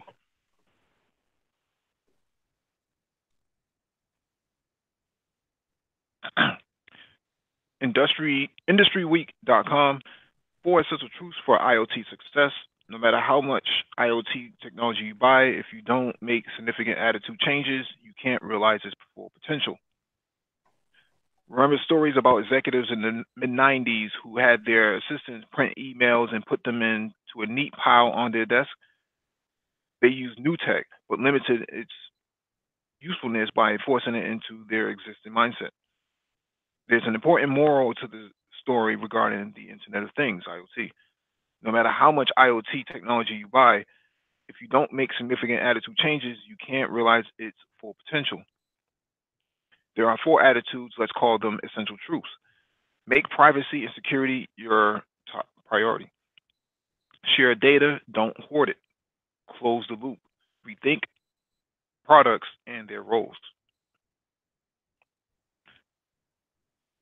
Essential truth number one: make privacy and security your top priority. You can't just let privacy and security be an afterthought. The owners of the real-time data the IoT gathers, from personal medical conditions to assembly line operations, treasure it. Let let a bad guy steal it due to lax privacy or security protections, and not only will your IoT product or service be ruined, but you'll also put the entire concept at risk, guilt by association. No matter how elegant your privacy and security measures are today, the process of evaluating and updating them uh, must be sorry must be iterative and never ending, because the threat from hackers is changing constantly. What's needed is the European Union's concept of security by design, something I mentioned earlier, in which security is an integral part of the device's design from the beginning, followed by an iterative, iterative process to make sure it still works as challenges evolve. Essential truth number two: share data, don't hoard it. This also represents tremendous attitudinal change or challenge. In the past, when it was so hard to gather and share real time data, if you had data and I didn't, you were a winner. I was a loser. By contrast, with the IoT, it can be mutually advantageous, advantageous to share real time data about things that IoT produces. We must learn to routinely ask who else can use this data. I don't want to read too much into this.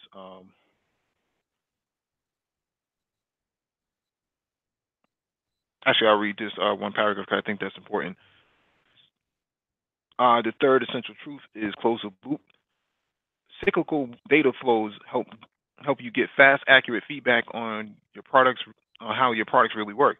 They facilitate upgrades and immediately improve operations through tools such as automatic M2M controls that don't require human intervention. M2M is machine-to-machine controls, so the ability for two IoT devices to talk to each other.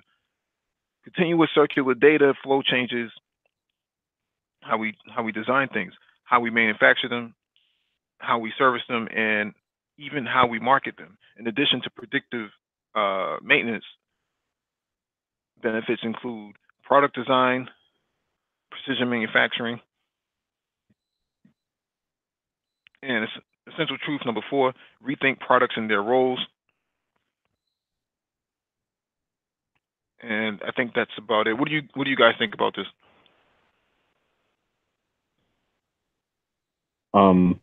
This is definitely going to you're going to have an attitude change. So your Gen Xer or your baby boomers, Gen Xers, they're going to have to come online with this. And then, of course, your millennials and Generation Z are online, but they're going to have to mature the space quite a bit. So this attitude shift is in line with the necessary a need for a paradigm shift as well. Again, I was just doing an anti-phishing, and trying to teach some of my customers. And the owner of the company, after the presentation, he goes, "I hate technology." And he's an older gentleman. He's 70. I think he's probably close to, yeah, 70 plus. And yeah, he hates technology, but he has to deal with it. It's just something that you have to deal with. So you have to become more secure. You have to have paranoia won't be something that is in a conspiracy theorist toolbox. It'll be something that is going to be healthy and necessary in terms of when someone's asking for your name, especially online, when you're seeing people get doxxed left and right, so on and so forth. So things like this, things that we're already seeing, are just going to get worse, because now the thing that is doxing you is your toaster oven, which we always go back to, in this whole conversation, getting doxxed by your toaster oven or your fridge, When they imagine that. when they mentioned attitudinal change, I thought they were talking about black women for a second. Oh. Oh, you would the Black Brain Trust. We got jokes on occasion. Actually, I stepped away because I was making a salad, so I missed this article. I'm sorry, guys. So there's 4 essential truths to IoT that people need to adopt. So the first one was make privacy and security your top priority. Second one was share data, don't hoard it. And the third truth is close the loop. And the fourth is rethink products and their roles. Okay, I agree with all of them. However, I think the poignant one is the last one, because it just like what Grizzly just said, it kind of goes back to the you viewing your connected toaster as just being a benign sort of object that's just in your house. Bullshit. It's connected. Mm-hmm. Now it has importance. Now it has agency. Exactly. Well, I mean, but that's what's up, man. Like, somebody logs into your toaster somehow, or logs into the controller that actually talks to your toaster, which could be your Alexa device, and messes up the voltage regulator thingamajigger bob thing, and burns your house down. Now your toaster has totally burned your day. I mean, never mind that we have. I mean, well, I think actually we did. We brought up Alexa, Google Home, stuff like that. I mean, now I think the security measures with regards to somebody getting in Alexa's ear and turning her against you. I think that's a little. I think that might be just a little bit more of a reach. Not to say that it can't be done, but I see the toaster though. The toaster is the damn Trojan horse in your home. Right. Like how much is going to be how much data is going to be relayed through a toaster, but like Smoke detector. Right, especially if that has a camera or something else on it, which is possible because if you have a smoke detector with a camera, then it can actually help direct you or let firefighters know where you are. So that'll be a good case to put a camera on your fire detector, and then next you know that good case turns into a bad thing because now you have a camera on your fire detector that is maybe in your bathroom or your hallway and watching you as you're walking around your home. You know, there's goods and bads. So this is a double-edged sword. Um, You know, and I even saw something on YouTube where a guy was kind of taking the DIY approach to IoT and home security and stuff. And what he did was he sourced a whole bunch of just cameras from reclaimed laptops, right? And he secretly embedded them in just random places in his home where you wouldn't see these things, you know. But again, these are like different IoT applications that are done on a scale and on a level where it's not something. Look, it exists like amongst you, but you're not readily cognizant to it. This is sort of yeah, like like how. But that's why we keep making the toaster reference, right? Like, how important is a damn toaster? Well, if it's connected, very. yeah. I mean, honestly, it'll be a step up in a sense, or a step in another direction of the baby monitor. You know, that has the camera and the or the speaker on it, or mic, I should say, on it, and then you have the other unit in your room, but then connected to the internet to where, or your ring doorbell, you know, or a IoT young grizzly plushy teddy bear, you know, sitting in your room, you know, like all these things, you know, like getting something from Vermont Teddy Bear, the Vermont Teddy Bear Company, and it's IoT enabled, and the eyes are cameras. Dude, Like, that would be crazy. Oh my God. it'd be perfect for that girlfriend you think is cheating on you. Well, I think we need to But get a you, Vermont Teddy Bear Company, man, supply them with the components hmm to add but that you already, as an option in their custom bear builds. but you've had that already, you know, like that's already been available. But now, with these computers being low cost, um, uh, the low cost, low power consumption, and even low heat generation, you can actually put these in these bears for long periods of time without having to recharge them or anything like that. And putting in these rooms, and they can actually do all this spying for you in a sense, you know. So that's something that's been out for a while. Maddox said that that is the new Teddy Ruxpin. I believe that was a product a while back, right? I was watching Wolf Dude, of that Wall was in Street, the and '80s. Wow, Yeah, dude. that was in the yeah, 80s. Yeah, but they haven't. yeah, Teddy Ruxpin.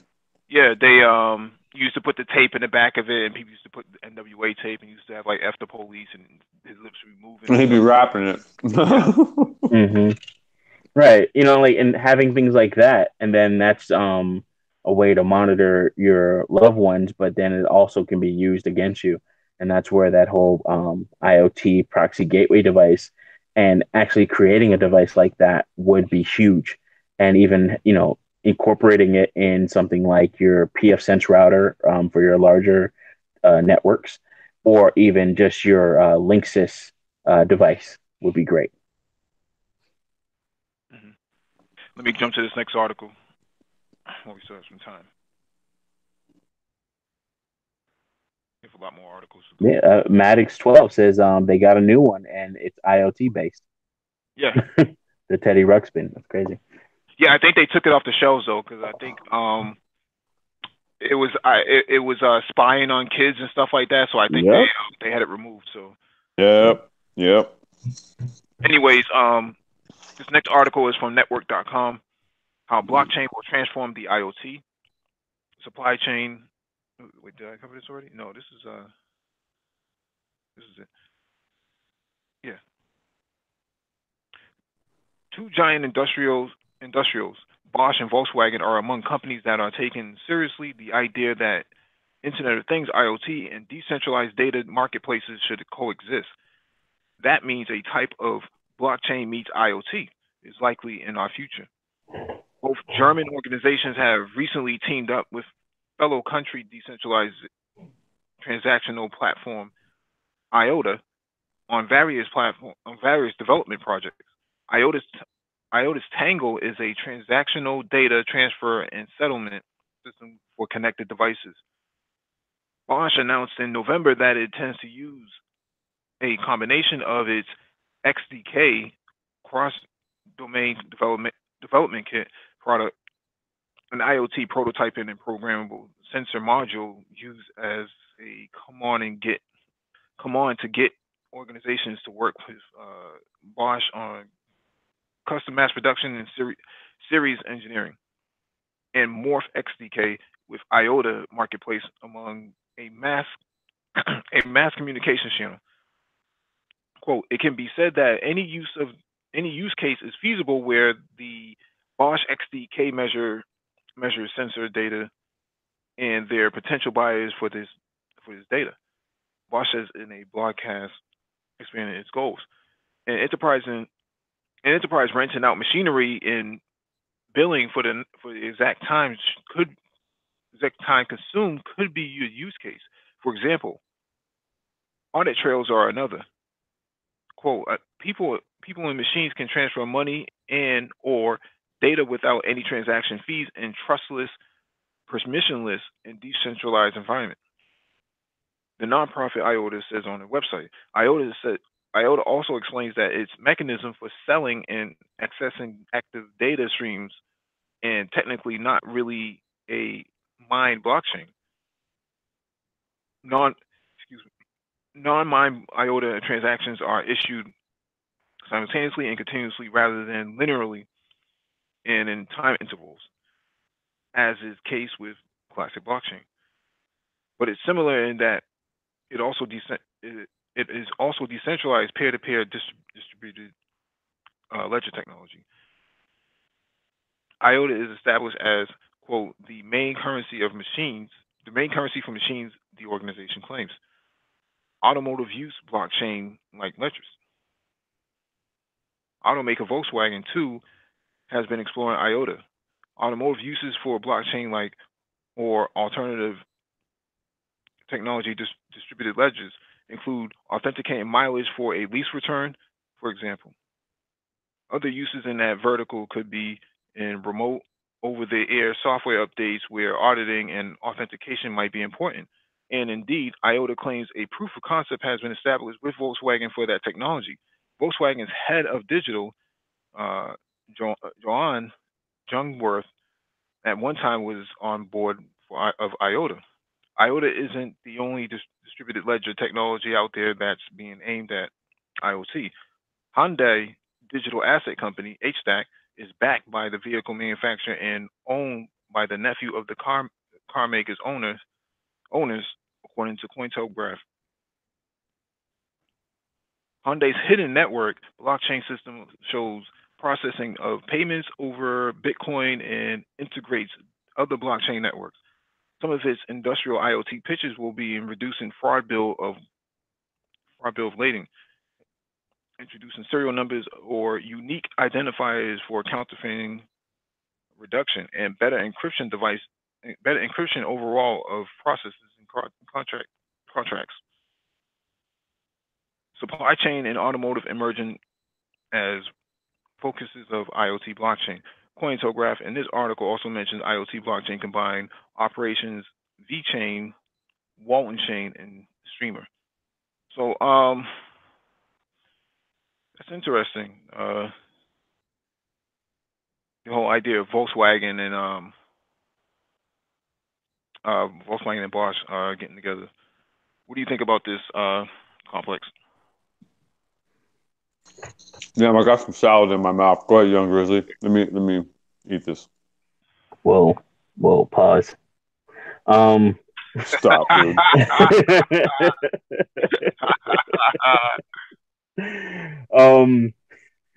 This is necessary in terms of just data storage, and then also a database for these IoT devices to read from. It's just going to be something that is driven by driven by, you know, the devices that are communicating or using that blockchain. And then also it's going to be driven by, you know, or it's going to be read. It's kind of like written by written by many, read by many as well.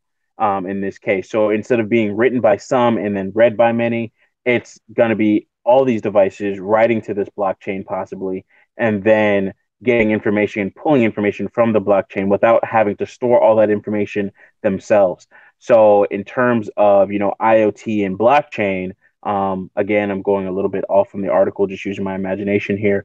But you know, all these IoT devices could have their own address, and then they query that address to see what transactions or blocks they have written or data they have written to that blockchain, and get that information from that blockchain, just so they can bring up any old data.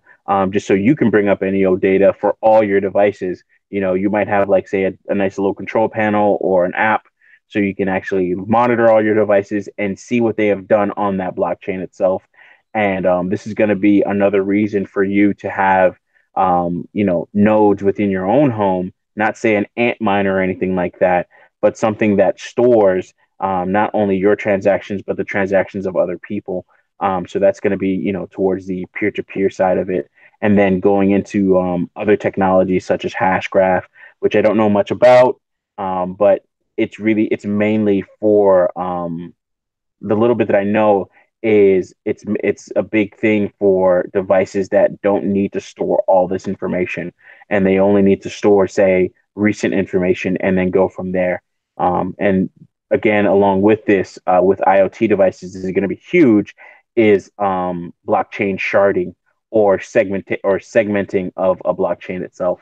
So that's something that you definitely want to consider when you're looking at all of this, or think about. Oh, also Mike V, Fatty Black in the chat, he was talking about, you know, I think there are quite a few discussions. No, no, no. I'm gonna read a book on blockchain. I'm gonna read my book, my blockchain book. Sorry, because I don't have a good understanding of it. Mike V, I want to say that you guys have talked extensively and had a whole episode based on blockchain. Is there a couple episodes that you can actually point out or find real quick, so that we can probably even link that to for Fatty Black, so that he can actually get some of our take on that, and then Lionel's take on that as well? Yeah, we did a whole entire hangout on it called Black IT Talk Blockchain. I Yeah. believe back in December. Back in December. Yeah, so Fatty Black, that was only a couple weeks ago, of course, or a couple weeks ago now. But I would So say definitely search in look the for library. yeah. Check the videos, and yeah, look for the one titled what was it? Was it Mike? Blockchain? Black IT Talk Blockchain. Yeah, blockchain. That was on a Saturday, right? Yep, I know it was the Right. one Yeah. that actually hosted that. Yeah. Yeah, So if and you look at the ones from December, and look for the ones that we did on Saturday, and then look for that title, and there you go.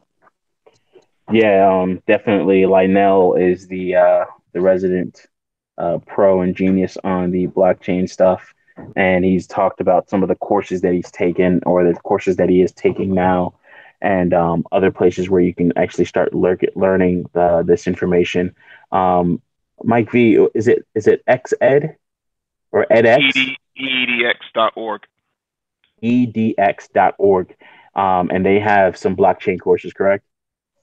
That's correct.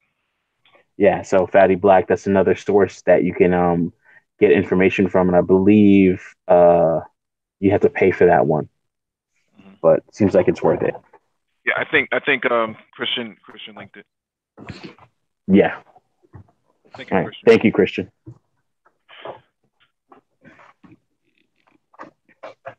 All right, let me jump to this next article.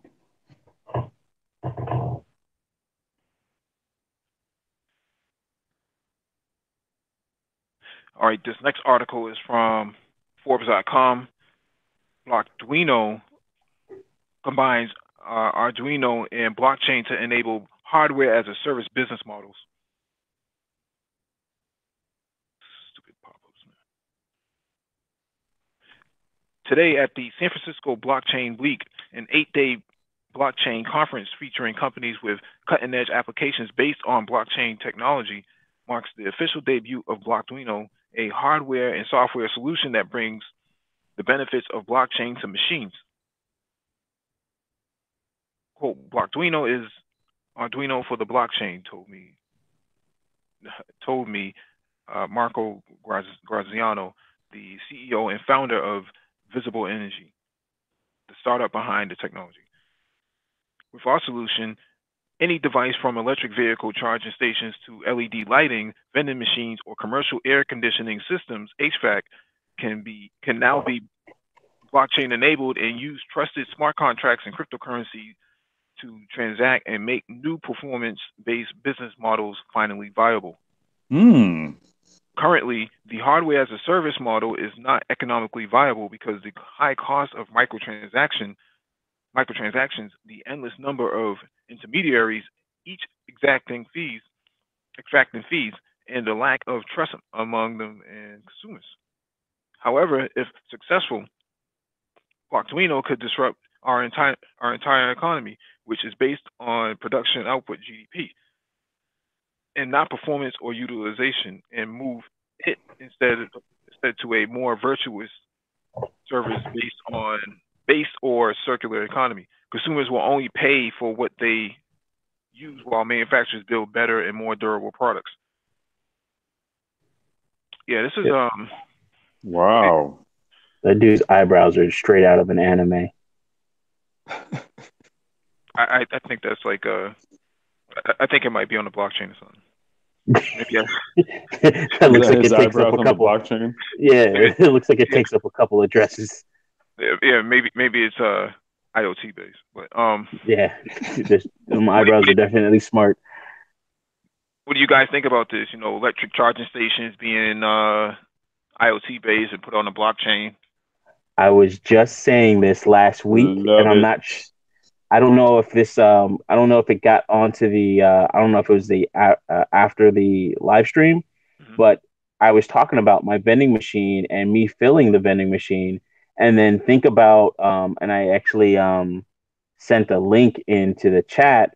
There's a company called Jofemar, Jofemar, and they have like a Store 24 vending machine that dispenses those those 1 gallon, 1.5 gallon size apple juices, the 1 gallon milk jugs.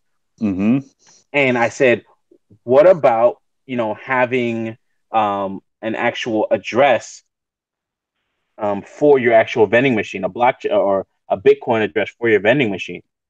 Like, that's going to be crazy. If you want to add, like, say if again, going back into the imagination, I said this last week, your kid wants something out of the community store. The community store is no longer, an actual store where you have to have credit and put it on your kid's account or what have you, especially if they're going to college somewhere or university.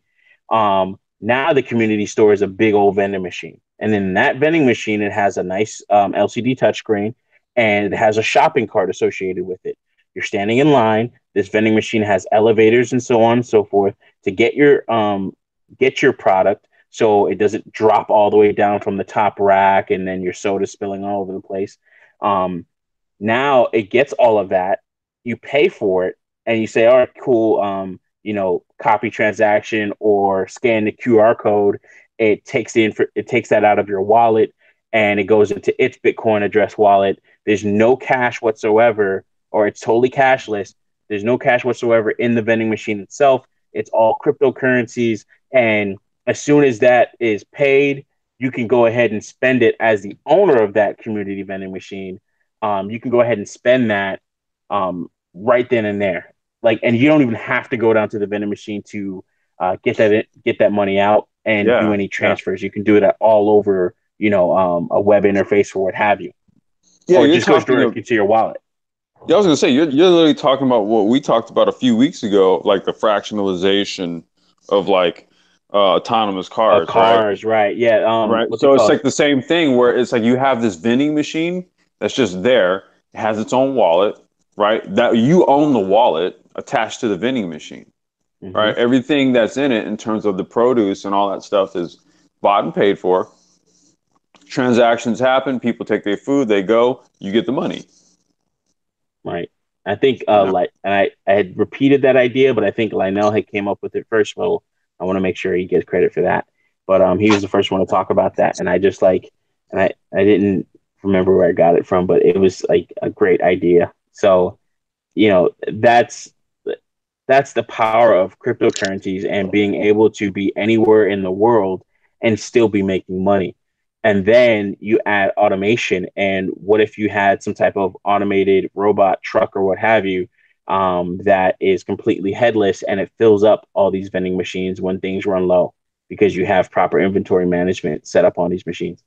Like even the vending machine I have at my salon, it's an older model, but it has credit card reader and it has the ability for me to connect to it and get accounting information of all my items that I've sold. Now, theoretically speaking, I mean, you know, you could tap into say like an Amazon API or 2 or 3 or 10, right? And Yep. so, okay, you know where I'm going with it. I'm not going to throw it out there. No, say it. No, say it, please. Oh, okay. Well, so some people don't. okay, so so Amazon would fulfill supply chain elements to all of this, right? Whether it be the actual produce itself, um, whether it be the actual logistics, the transferring of the products from say like a local warehouse to your A local cashless, former Sears warehouse. okay, Wanted to or add that, that because that's what you guys were talking about last night, right, and that right. was amazing, by the way. Good job on that, Mike V. You know, so I mean, no, I you know, it's you know, doing the forecasting and the modeling and all this stuff. You do have to engage the imagination because it's like how else are you going to think of practical applications for this type of technology? Yeah. I mean, it's just, you know, a lot of this stuff is limitless, and then if Amazon goes through and starts buying some of these Sears brick and mortars, they've just increased their supply chain or their supply chain's reach and the ability Exactly. to get things within the hour. You know, think of you order the stuff and you just go and pick it up. You know, you have these Sears pickup centers where you might have a small little waiting room or something like that where you stand and all your orders are picked up and maybe even brought out to you. You scan it and it's brought out to you via a conveyor belt. You don't even talk to people in the front. Everybody's in the back, maybe. If not everybody, every machine and IoT devices in the back. Of course, it connected with this talk and what we did, what was said last night. That wasn't a part of that, but that was awesome. I felt like I was there. You were there in spirit. Yes, definitely. In the comment section. Mike V, sorry about that. No, it's fine. This is the last piece of the IoT portion I wanted to cover. So I want to share this link because this was posted on NISB yesterday. So this is a research summer program for undergrads who looking to get into IoT. Research focused Internet of Things. IoT is a new direction in the evolution of connectivity. Objects, devices, systems, and venues are equipped with sensors and controllers that communicate wirelessly through the internet or intranet systems. The number of new IoT products and services is expected to grow exponentially in the coming years, with up to 50 billion things connected by 2020. We read 30 billion earlier, so this is recent.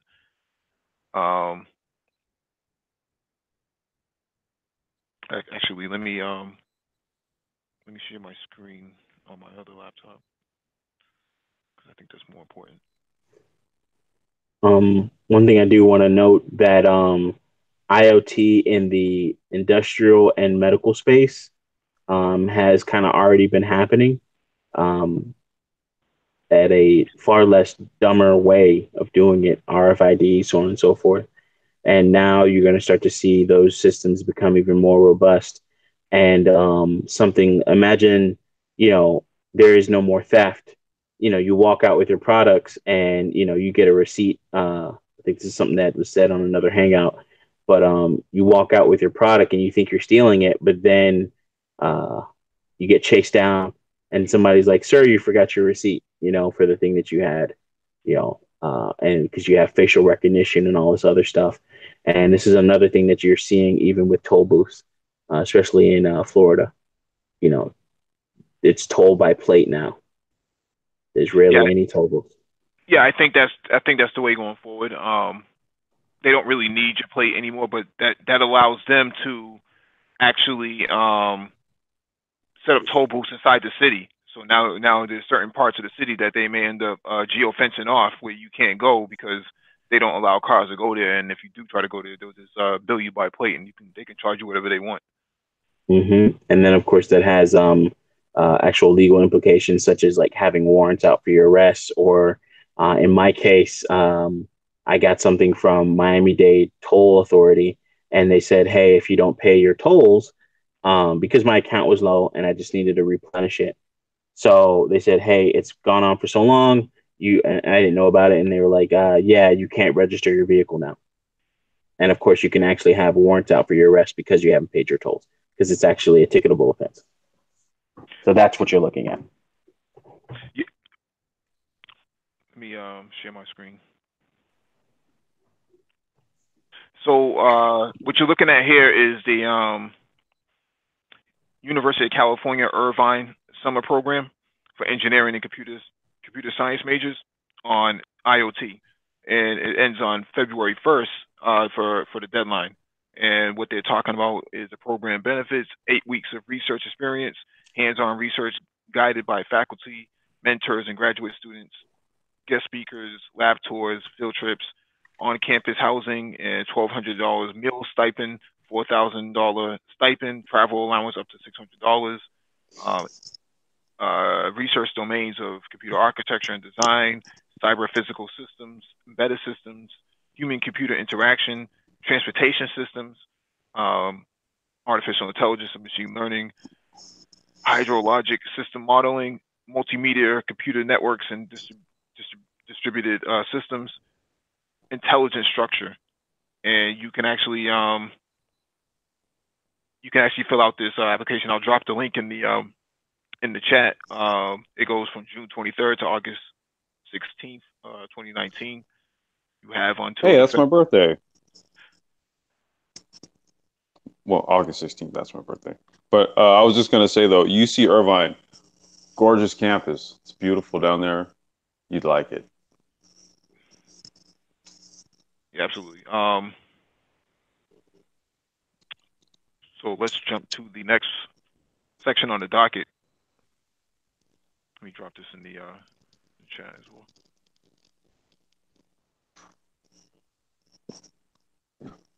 I wish I was an undergrad again.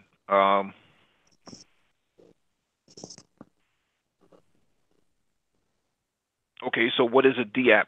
So we're in the dApp section now. Decentralized application. So decentralized application is the application that has no centrally managed host. That's one. And then two, it uses some form of protocol for communication. And then three, it works autonomously. So if it's decentralized, it has autonomous operation. It doesn't need to talk to a mother server or anything else in order to operate. It can operate on the network or the protocol that it's connected to. And four, there's some form of tokenization. So your ability to monetize or use some form of token as a sense of value, as a security of value, is what defines a decentralized application. Young Grizzly, you have anything you want to add to that?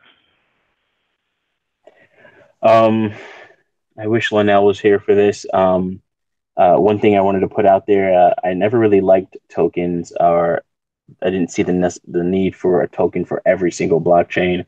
I'm starting to understand it a little bit now, more now. It allows for a little bit more of a control of the currency within the ecosystem itself.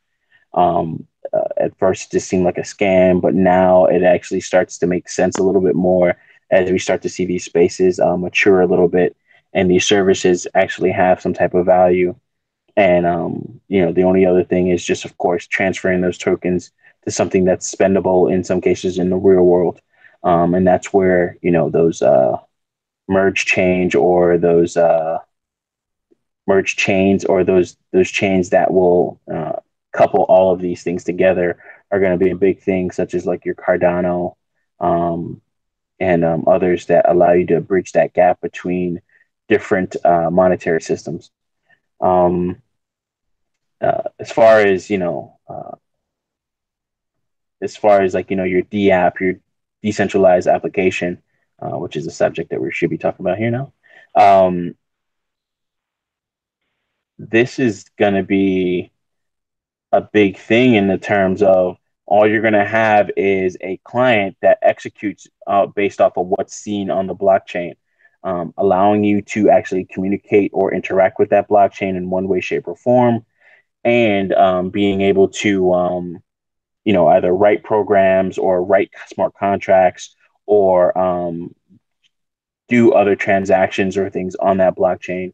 And then I think this is going to be big in the space of or decentralized applications, more so decentralized content is going to be big in the censorship, free speech space. And we've talked about that previously as well, where free speech is being marginalized or restricted or policed quite a bit. And a lot of people that are edgy or working on that fringe that want to say what they want to say without any type of delisting from these larger social media sites, they're going to love dApps. And they're going to love dApps that are based on the sharing of content. And I think that's going to be a big deal coming into the future. Like, that's going to be something that's going to be huge. Along with everything else that's in this space. I mean, you can kind of really say that about everything. Complex design. Yeah, I posted a link over in the chat. A perfect example of a dApp that we're actually going to deploy. We're going to start the testing on that because we ultimately would like to utilize something like this as like the backbone of the basis of our transportation platform. It's called Arcade City. So you can check it out. It's a perfect example of a dApp. It's a decentralized transportation app. So think about Uber, but open. It's completely decentralized. So anyone can create a transportation guild, write up a charter, bring on other members, and then invite users to use it. And it's it's like you create your own Uber on this decentralized platform. So it kind of works in that regard. Kind of one decentralization would allow you to create will allow you to leverage the platform to create your own Uber versus Uber being its own standalone thing, and then your role within it being maybe like a contractor or something. This is what decentralization does. It kind of gives you the freedom to kind of create your own to create your own platforms, basically. Right. And then actually the people will drive the popularity of your actual platform.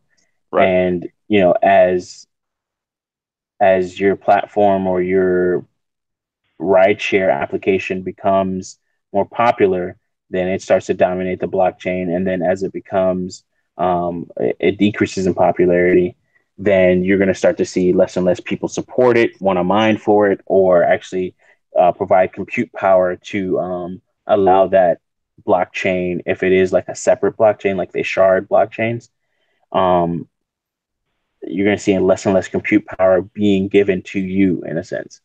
And that's going to be something that you'll see more and more. And that's going to be great because then that means essentially that the people decide what is good and what is bad, not large investors or companies or even government bodies. Reynold Cherry in the chat, he said sex work will be deappified. Right. Oh, Yeah, and then like some Yeah. chick's blockchain, if it's not popular, she'll just get cut off. Oh gosh. I mean, the reason why I'm laughing, dude, is because you're absolutely right. Be like, your blockchain ain't shit, baby. Sorry, I apologize. Let's keep it classy. Your tokens ain't worth nothing. Your tokens ain't worth nothing. I'm done. Um, Sorry, Mike. no, that's fine. That's absolutely fine with me. Yeah. So the next,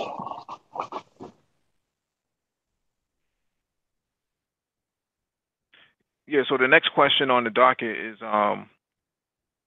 what is the commercial application of a decentralized application? I think we just discussed that, peer-to-peer based transactions and business models is exactly where the commercial application is for decentralized application.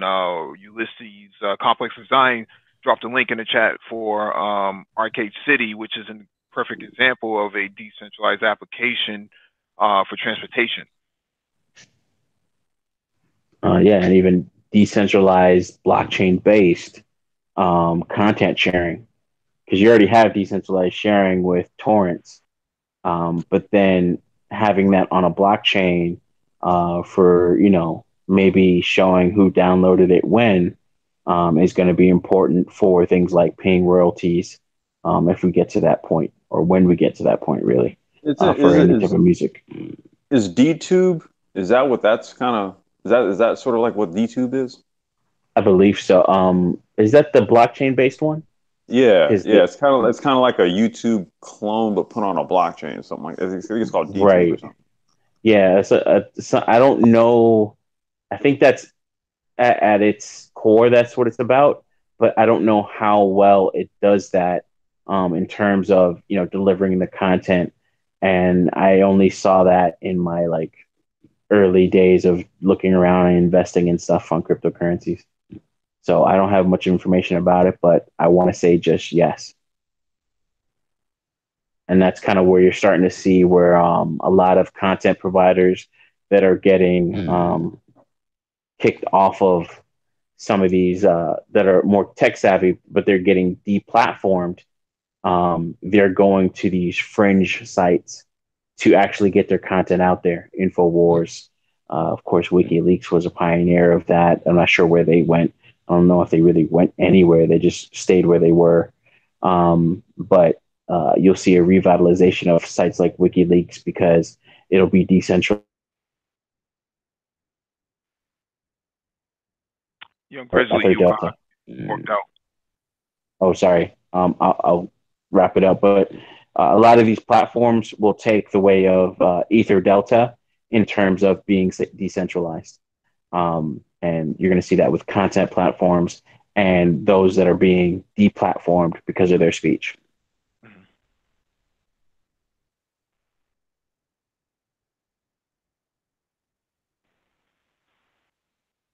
Let me jump to this next article that's on the docket. Um,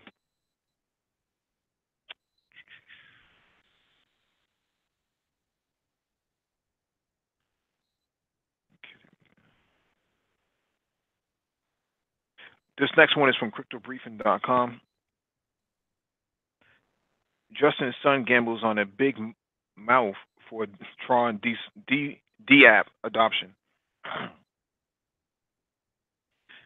Justin Sun of Tron has given the blockchain community many things, from Twitter wars with Ethereum co-founder um, Vitalik Buterin to the fastest and most transactions of any other network in the universe ever. No, really, he said so. Despite his ongoing publicity-seeking antics, Tron developers have filled Sun stocking with some of the most popular decentralized apps, dApps, that crypto has to offer. 10 trillion gazillion of them to be exact, and they are all better than anything else that ever existed. Joking aside, Sun's project has been gathering pace, and the high-profile nature of its leader seems to be paying dividends. Sun may be son may be gambling on a tactic that has increasingly defined communication between rival parties these days. Act like a jackass on Twitter, stir up a base, and reap the rewards. Developers are undoubtedly coalescing around the business, and dApps are popping up all over the place. So something's wrong. So something's working. Here are a few of the leaders in the Tron space today. Tron Dice. It's not shocking that gambling apps take the lead for most blockchain platforms, including Tron, considering that the crypto community has many speculators. Tron Dice, which was created by developers in China and in the US, bills itself as the most popular dApp on Tron. They are right. Based on the number of users, with nearly 2,600 users, Tron Dice is neck and neck with rival gambling app Tron Bet. One of the popular features on Tron Dice is the Dice token, which distributes 70% profit dividends to users. Wow. Tron Dice is a cross between a slot machine and a Russian roulette. First, players must place a bet with TRX tokens and predict a number range, after which time a smart contract fueled roll on of the dice will begin. If the number lands within your range, you win. While we can't promise it will go your way, Justin Sun suggests your odds are pretty good, and recently tweeted, Tron Dice now reaches 200 million TRX total one. Tron Bet, we just covered that. So they gamified mining? Tron is a gaming token, I think. Right, Chris? Wow. Yeah, I believe that is its core, and that's where that's its core niche. But of course, it's a token, so really it can be used anywhere. And there's quite a few other game-based tokens out there that are ERC20 based and have their own blockchains as well. Tron Anthills. Even lazy ants have a key role in longevity of the colony. Tron Anthills, also known as Tron Ants Farms or Ant Farmer, is an idle game that let users accumulate ants and make anthills that can then be converted to TRX. The decentralized application dApp launched in mid-December, and Anthills is already leading the high-risk dApp on the Tron network. Anthills boasts 750,000 TRX on the platform. And you do have to understand the precedents that this is setting in terms of, like Twitch community, the gaming community. You're getting paid for gaming on even the minute level. Like things like VC and NBA 2K in the NBA 2K series, how that's a big deal where you actually can buy, say, 250,000 VC for $50, 50 real dollars, as they say on some of their videos. You're starting to see where the Madden King gamer that just sat on their couch all day and played video games is now an actual job. And it's making more money than people that went to college. There's some people that are really salty about that. You got kids out there that are making a couple grand, tens of grand, maybe even six figures a month doing streaming on Twitch. Big One Ninja, Tofu, and some other place. I think it's Tifu. Tifu's a big gamer. So you're seeing this, and it's setting. This is setting the. Instead of them getting sponsorships, they're going to get tokens. And it being in a digital age, if you're playing games to get these tokens, that becomes your job now. So if you want to eat, you get more tokens. Yeah, so it's kind of like NASCAR for gaming, right? I mean, NASCAR has all these sponsorships on their cars, but you're getting paid to drive around and sponsor these with all these sponsors. Yeah, GoDaddy, what have you. Yeah. Yeah, and be back in the day, guys would have, brothers would have wore the racing jackets with UPS and M&M and all these other, Home Depot racing and all this other crazy stuff. Now you got brothers sitting on the couch, getting paid some tokens. Yeah, I was amazed because I've always heard about Twitch. I've always seen it, never really watched it. And I spent some time on Twitch, and they had the ADGQ, which is awesome games done quickly. And they had Super Mario RPG, which was a big part of my childhood. It's a game that I enjoyed watching. But these guys are sitting around and I think they racked up like a couple 100,000. At the time, it was like 500 grand, and they were getting donations from all over the world from people watching the stream, and people were doing quick game runs of Super Mario RPG and teaching you about the game, teaching you about the dynamics, teaching you about hitboxes, so on and so forth, all the probabilities in these games.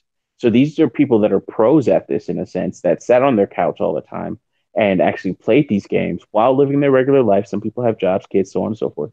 And they had a fundraiser for, I think, cancer is what it was for. And the year before I watched the stream, and this year, they're doing easy six figures, getting closer to $500,000, getting closer to $1 million doing these streams. You watch a stream with Ninja, who's a big Fortnite player, and all it is nothing but product placement in the background. Red Bull, Adidas, the gaming chair that he's in, and anybody else that he wants to shout out as a sponsor. He's streaming in high definition, so you can see every little bit of background. It's just a cash cow. It's just a lot of money. And you say he's doing this on Twitch?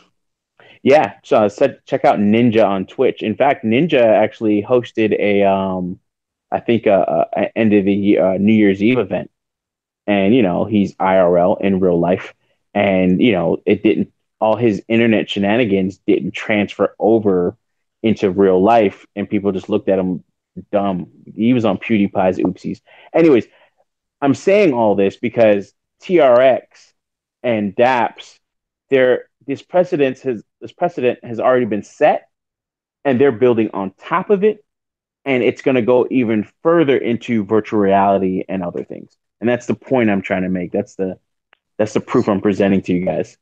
Well, no. I mean, because a good supportive point of that is I was catching a basketball game earlier in the week on the NBA network, and they have struck a deal with Oculus, right? Mm-hmm. So you pay $299, right? So if you have your NBA pass, you pay $299, you get the Oculus Rift or the VR unit, right? You put that son of a bitch on, and you're sitting courtside, dog. Wait a minute. Check this out. Wait, what if you got a homie? So check this out. Like, so I'm here in Cali. Grizzlies over. You saw this shit. So Grizzlies over in Florida. Mike's over in Boston, right? We all throw our shit on. Hey, dude, let's go to what game we want to go to. Grizzly, what game you guys want to go to? You want to go to Miami Heat versus the Lakers? The Lakers, like right? Let's do it. Let's do it in LA at Staples. All right, I'll see you guys there. Oh, I can think of another one. I mean, think about racing. Formula E, whatever. Formula E. Yeah, being in the race seat, with your favorite driver. Who's the light skinned guy that's English and. Say again? Lewis Hamilton. Lewis Hamilton. Right. And he drives for Mercedes, right? Like imagine being in a seat with him in some of these rally cars and such. And you're watching this on Oculus Rift or on your Oculus Rift or VR, your PlayStation VR headset, and you're sitting there. The commercial that Complex was talking about is there's two guys. One guy is outside on his patio. One guy is sitting on his couch, and you see I guess the word would be juxtaposition in the way that one guy is sitting on his couch in his pajamas. The other guy is sitting on this nice patio with the mountains in the back and his sunset, and they're both like looking at the avatars of each other while they're talking, and then actually watching the game. They're sitting. They're in two separate places, but they're sitting next to each other when they're looking through the VR unit. So we're all in or different even places, movies. but right. Oh shit! There you go. Go to the Another movies. You can long. Okay, so there's a what you know? Go ahead, dude. Let me shut up. Go ahead. I was gonna mention Black Mirror. I think it was Bandersnatch is this new episode where you can choose almost like what you did with Goosebumps back in the day, where you can choose the ending to your book, or how Yeah, you want to go through the book. yeah. Noah did it. Anti-gravity. He called me and said that was some Hmm. trippy shit. Yeah, it was crazy. Like my girl's going through it, and I'm helping her make choices. But this is the level of interaction that you're talking about. And then think about getting tokens. I wouldn't doubt that Netflix is going to get a token for you watching it, not just coupons, but you can actually get tokens for, say, Rotten Tomato, what's it called, reviews of something on Netflix platform, and people upvoting you, much like what is the most popular and well used blockchain out there right now? Is it EOS? Ethereum. No, not Ethereum. The one that you actually write articles at Steam. Steam, that's it. Steam is the one I'm thinking about. The Steam blockchain, I believe, was the most used and popular blockchain out there, or the most used blockchain, not popular, but the most used blockchain out there. And you getting these Steam tokens for writing your articles and getting your articles upvoted, you can tokenize anything and there's value to it, and that value you can take those tokens to an exchange and then get some money for it, for your hard work. There's a couple steps for it, but people that find your work beneficial, um, you can start to get money from it instead of waiting for ad revenue from YouTube. All right, I need to get to the next article. Sorry. Next one is from cryptobriefing.com again. Steam dApp growth exceeded EOS last month. I got it. Few blockchain platforms would even dream of 4,600% increase in their number of decentralized applications. But the decentralized sharing network Steam now has those bragging rights for the last month, anyways. More than 40 decentralized apps, dApps, went live on the Steam platform in December, up from only one that went online the month before. Data collected by blockchain statistics site State of dApps found 46 new dApps online last month. Social features formed the lion's share, but there were also 10 new media dApps as well as a handful of gambling games. Steam is content is Steam is a content platform that pays creators and curators in cryptocurrency. There are no, you're gonna have to mute yourself, please. Steam tokens were one of the big winners in the market today. Individual tokens are up 6.2% in the past 24 hours, according to Crypto Compare. There has also been significant increase in trading volume today, with more than $2.5 million worth of Steam tokens changing hands in the past 24 hours. So the reason why I bring this up, obviously it's on the docket, but it's focusing on the economic value of decentralized applications. Young Grizzly, you have anything you want to add to this? I just talked about this, and I'm not a big person that reads the docket. No offense. I know the hard work you guys put into it. But these are the things that are happening in the space, and the precedent has already been set in a number of ways. And what you're seeing is a monetization of your thoughts and opinions, um, and it's being funded via um, the world, or via anybody with an internet connection, which is still a small percentage of the world, because not everybody is online, especially even on the continent of Africa, and even your rural locations. So imagine if more and more people come online, this is going to grow, and there's going to be more and more value that is going to be transacted in some of these blockchains, their tokens, these ecosystems. Complex design. You have anything you want to add to that? No, not to this one. I know. No, I caught the end of it. All right. Let me jump to the next one real quick.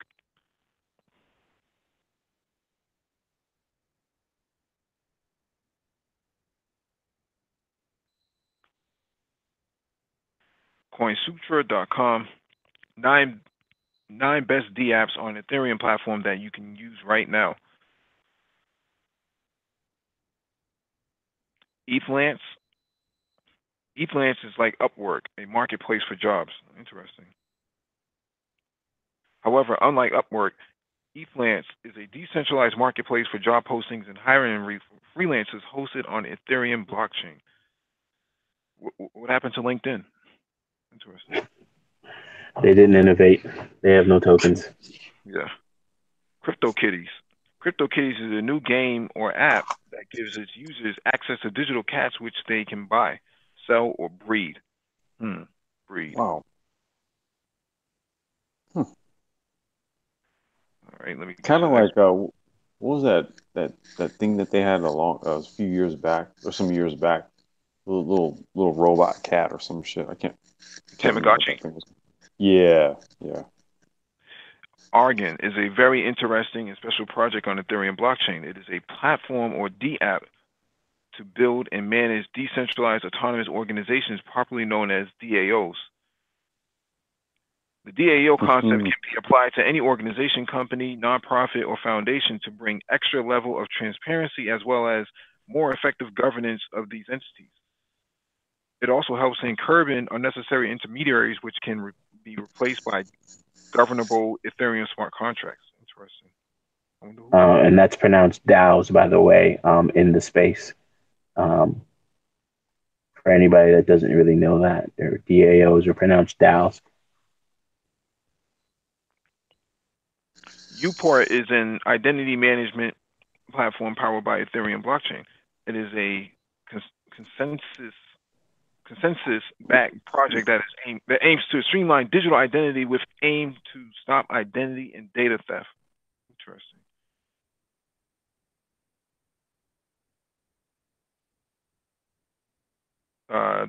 The Gnosis dApp is a beta phase that can be used for predictions. Really? Well, whatever.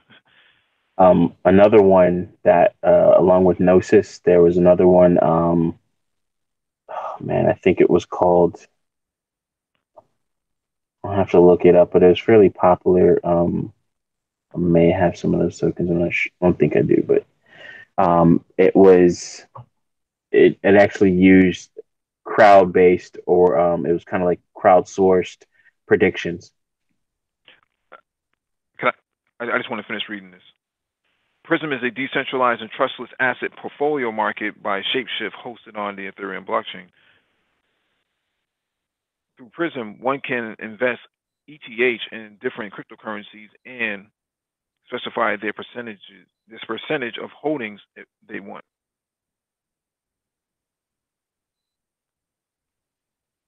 Radex. Radex is a zero fee decentralized exchange for Ethereum tokens ERC20 and in exchange for the ERC223 token standard. Radex is the first exchange to adopt the Saturn protocol, a decentralized exchange DAO for all EVM blockchains. IDEX. IDEX is another decentralized exchange or dApp on the Ethereum network. Here you can buy, sell, and store Ether and ERC tokens on IDEX. To me, it looks much better than Ethereum Delta, which is in another DEX dApp. And 9 is Golem. Golem is the Airbnb of computers. Through the Golem platform or dApp, one can harness the computing power of other computers that are situated far from us, and even lend our computing power to someone who is in need of extra computing power. Interesting. That's very interesting. Um, let me know when you finish. I'm done now. Yeah, so there's a lot of other coins or projects out there that are doing the same thing as some of these. I forgot the other one that was like Gnosis, but another competitor to Golem that I have actually invested in is Sonum, Sonm. You can search them up on CoinMarketCap. I'm not sure. I don't think they're doing that well right now, but or SNM is their symbol. Um, it says it's up a little bit right now, but it dropped quite a bit since I purchased it. Some is one where you would think, to make an analogy, it would be like the AWS, or like this article says, the Airbnb of decentralized compute power. So you would put up, say, your computer while you're going off to work, and then say put on the Sunum client, and then you can actually do things like such as compute. There's another one for data storage. I forgot the name of that one. But with that one, you can actually do data storage to the blockchain itself, and people can actually store their data on your computer, which could, of course, could have other problems, implications, and security risks if not encrypted, or people can actually store bad information, or even like pornography, sensitive data, stolen data, government secrets, so on and so forth, on your computer, which could be an issue for you, but allows you to pretty much share your storage and compute power with the world. So then you actually get coins from that, or tokens in this space that you can use within the space, or you can just take to the exchange and exchange it for value. So your computer, your Internet of Things devices possibly can actually give you, or can make you money while you're at work. Lionel, you have anything you want to add to this?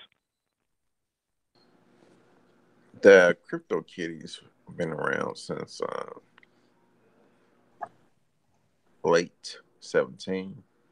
It was the one of the dApps that clogged up the Ethereum blockchain because there wasn't at that time they wasn't able to do uh, as many transactions as they are today. A lot of these apps that's on the Ethereum blockchain are not really used much. Most, I think we read, excuse me, an article a couple weeks ago which said I think CryptoKitties was the one they had the most users at like 1,500. dApps are a better way to access these blockchains. It's just with the adoption level, it's not there. And with adoption, of course, people will be using these dApps. Um, some dApps now are useful; they're fun to use. But as this sphere becomes more, gains more adoption, there will be other developers making dApps that will be useful for everyday people in everyday life.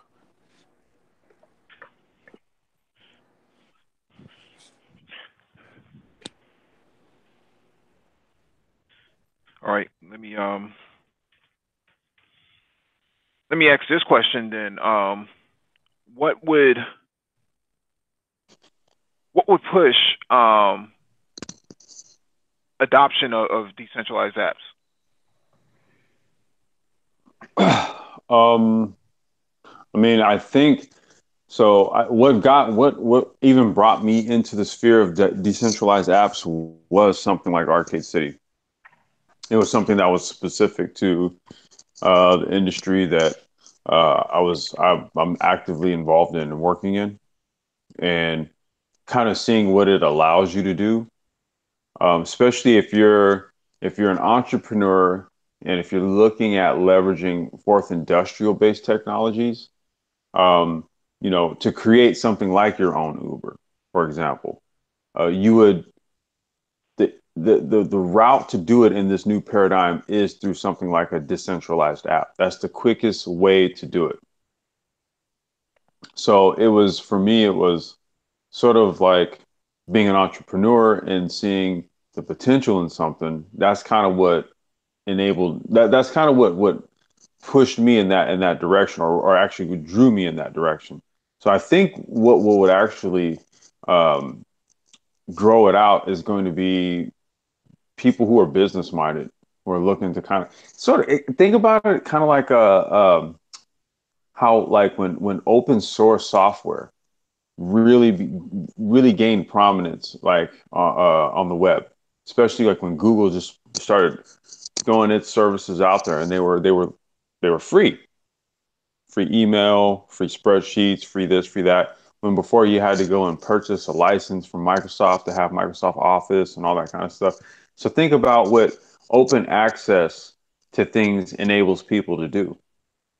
We have to view decentralized apps in much the same way. Okay. I know you have anything you want to say? Nothing more than that. All right. So that's what decentralized applications are and what they do, what they're good for, what the commercial use of it is. You're going to see a lot of decentralized apps in on the continent of Africa. So you're going to see massive explosion of smartphone adoption, feature phone adoption, and then the applications will drive, the adoption of more smartphones and more tablets and things of that nature. So um, something to keep in mind with all this mobile development.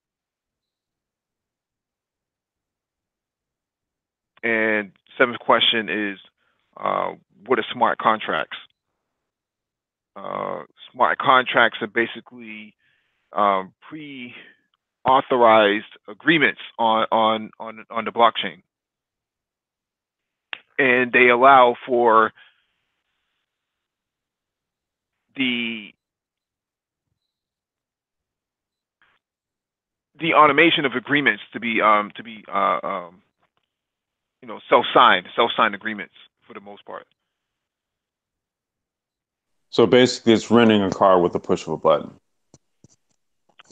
I wouldn't say renting a car with a push of a button, but more of if you overdraft your account, then automatically $30 or $40 should come out of your should be the fee for overdraft, and you're going to pay it. Yeah, yeah. I mean, like, so for example, like you take what is in a typical rental car agreement, right?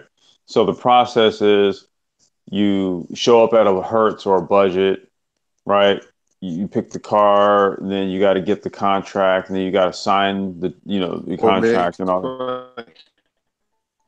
But oh, you borged out there, Lionel. Say that again. Oh, oh no, you go ahead. no, go ahead, go ahead. I can hear you now. Go ahead.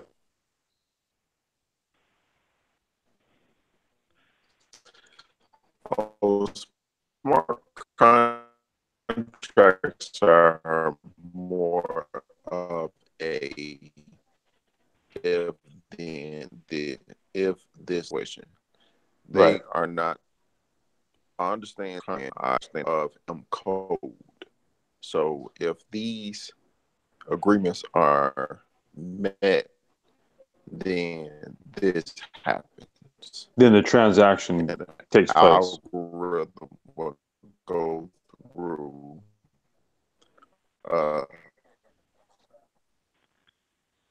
Shit. the algorithm will go through and keep running again, Hey, Lionel, you're running borging in real bad. circles and loops Yeah, till I know. those agreements are met.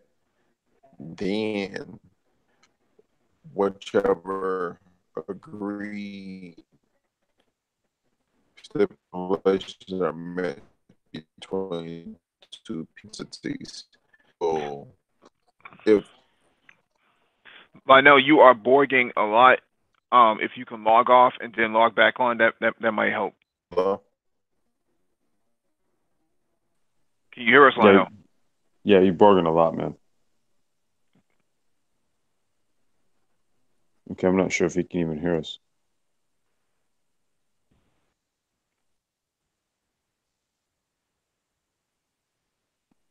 Well, to kind of maybe to paraphrase what Lionel was saying, is essentially that in a smart contract there's a number of if then scenarios, right? Yep.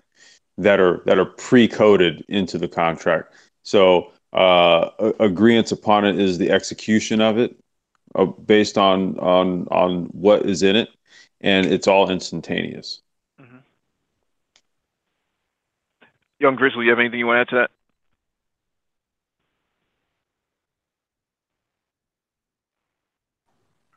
Yeah, as far as smart contracts are concerned, uh, yes, everything you guys said, and then also with the execution of smart contracts, um, comes other things, whether it be the release of actual tokens, and this is going to be important. Smart contracts are going to be very important in terms of properties, vehicles, even, or with more and more things becoming tokenized, such as something you guys were talking about last night, which is the tokenization of shares. That's going to be smart contract heavy, and especially if you can actually get fractions of a share via the third party that you guys had mentioned in the hangout last night. If you get a Google share, buying a portion of a Google share would be great, and then having a smart contract with that where you can execute that, or execute that trade at any point in time during the day. That's another thing that's great about smart contracts, because it's like you can have the lawyer write it up at 1 p.m. in the afternoon, and then it gets executed in a whole other time zone, or at 4 a.m. in the middle of the night, or in the wee hours of the morning. So smart contracts allow for you to have almost like that lawyer on call to execute your trade or your deal. So that's another thing that's great about smart contracts, and it's going to allow people to do Mhm. things anywhere at any time. And the big thing is anytime. Anytime. All Mm-hmm. right. Can you all hear me? Yeah, we There can you hear you go. now. Okay. Um, was I working really bad Yeah, it was really okay. bad, man. It's like you were talking real slow. All right. So okay, smart contracts are a technology that allows us to program or programmatically define the rules and steps that should be performed anytime a certain type of event is recorded on the blockchain. Smart, even though you have the given name smart contract, it's actually a dumb code, which the code is if this, then that. If these happens, if these stipulations happens between two people, two Hmm. entities, then this. What the code does is it continues to loop on itself over and over and over again until those stipulations happen. Well, until those stipulations are met. The if this, which are equals the stipulations. If any of those stipulations or one by one happens in any particular order decided on whatever these two people agree on, then then this will happen. The outcome. So, Young Grizzly, I will have to give you some pushback on the lawyer thing because even though they're smart contracts, they're still new, and they heavy legal activity can be levied on different people who don't really agree with the outcome, so forth and so forth. Because these these smart contracts, which is just regular code, are not to that level yet. They're Hmm. dumb contracts. So with the vending machine idea you have, a few weeks ago, and I said you can have a supplier restock that vending machine. It's a if then, if this then that scenario. If Mhm. this product is low, then you call the supplier.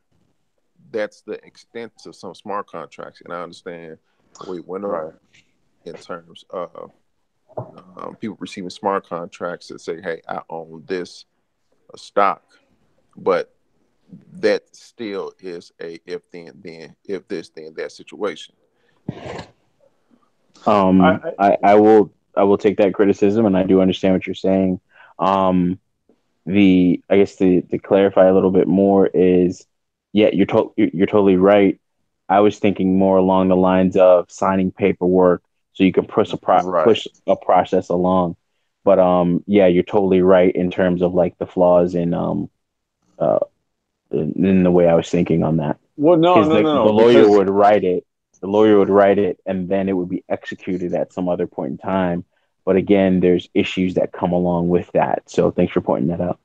well, the thing is, the lawyer would write up like the stipulations, right? If the stipulations are agreed upon, then it's put into a smart contract. No, no, no. So you know, you're because I'm seeing it. I'm seeing both scenarios as being correct, right? Hmm. Because think about it, like contracts have they're applicable in different arenas, right? So they can be something like what Lionel just said.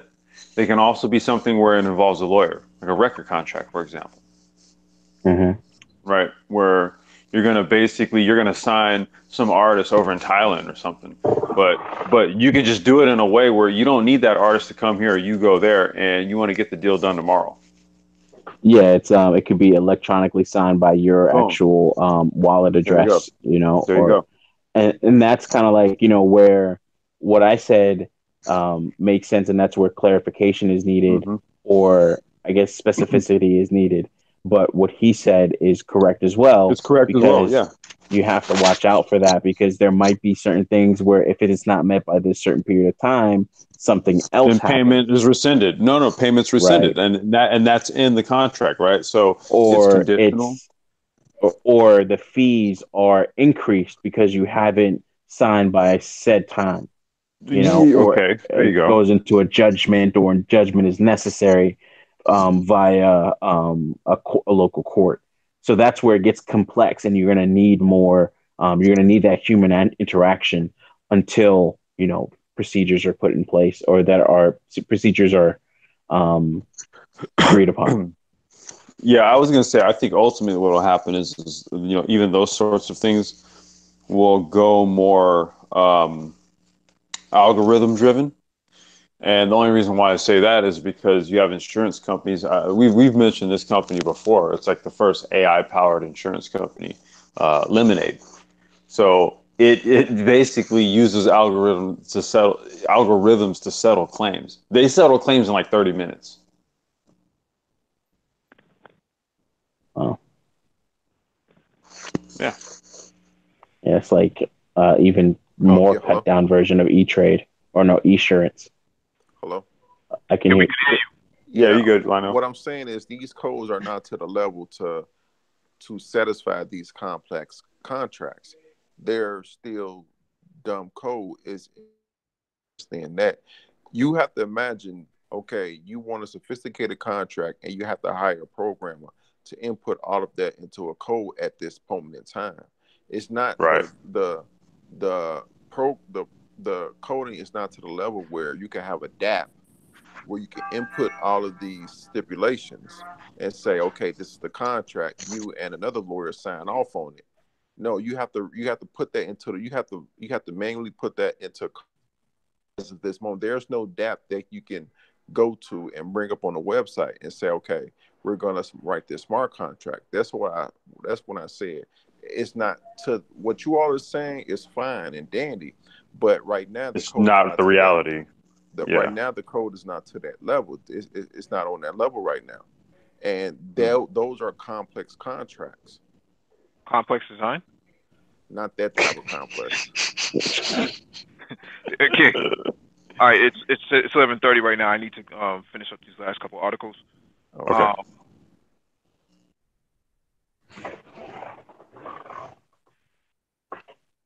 all right. So this article is from Medium.com. How blockchain and smart contracts can impact IoT. The Internet of Things is one of the most beautiful paradigms in new tech. The principle of connecting billions of devices to automate networks is absolutely thrilling and has considerable applications in agriculture, manufacturing, consumer tech, and virtually all mechanically intensive industries. In 2017, according to analyst Gartner, there were an estimated 8.4 billion IoT devices. By 2020, that number could exceed 20 billion. Everybody has 20, 30, 40, 50 billion by 2020. Um, And by 2030, there could be more than 500 billion. According to a February 2018 IDC study, projected spending on IoT is expected to hit $1 trillion in 2020, which represents a robust 4-year compound annual growth rate of roughly 15%.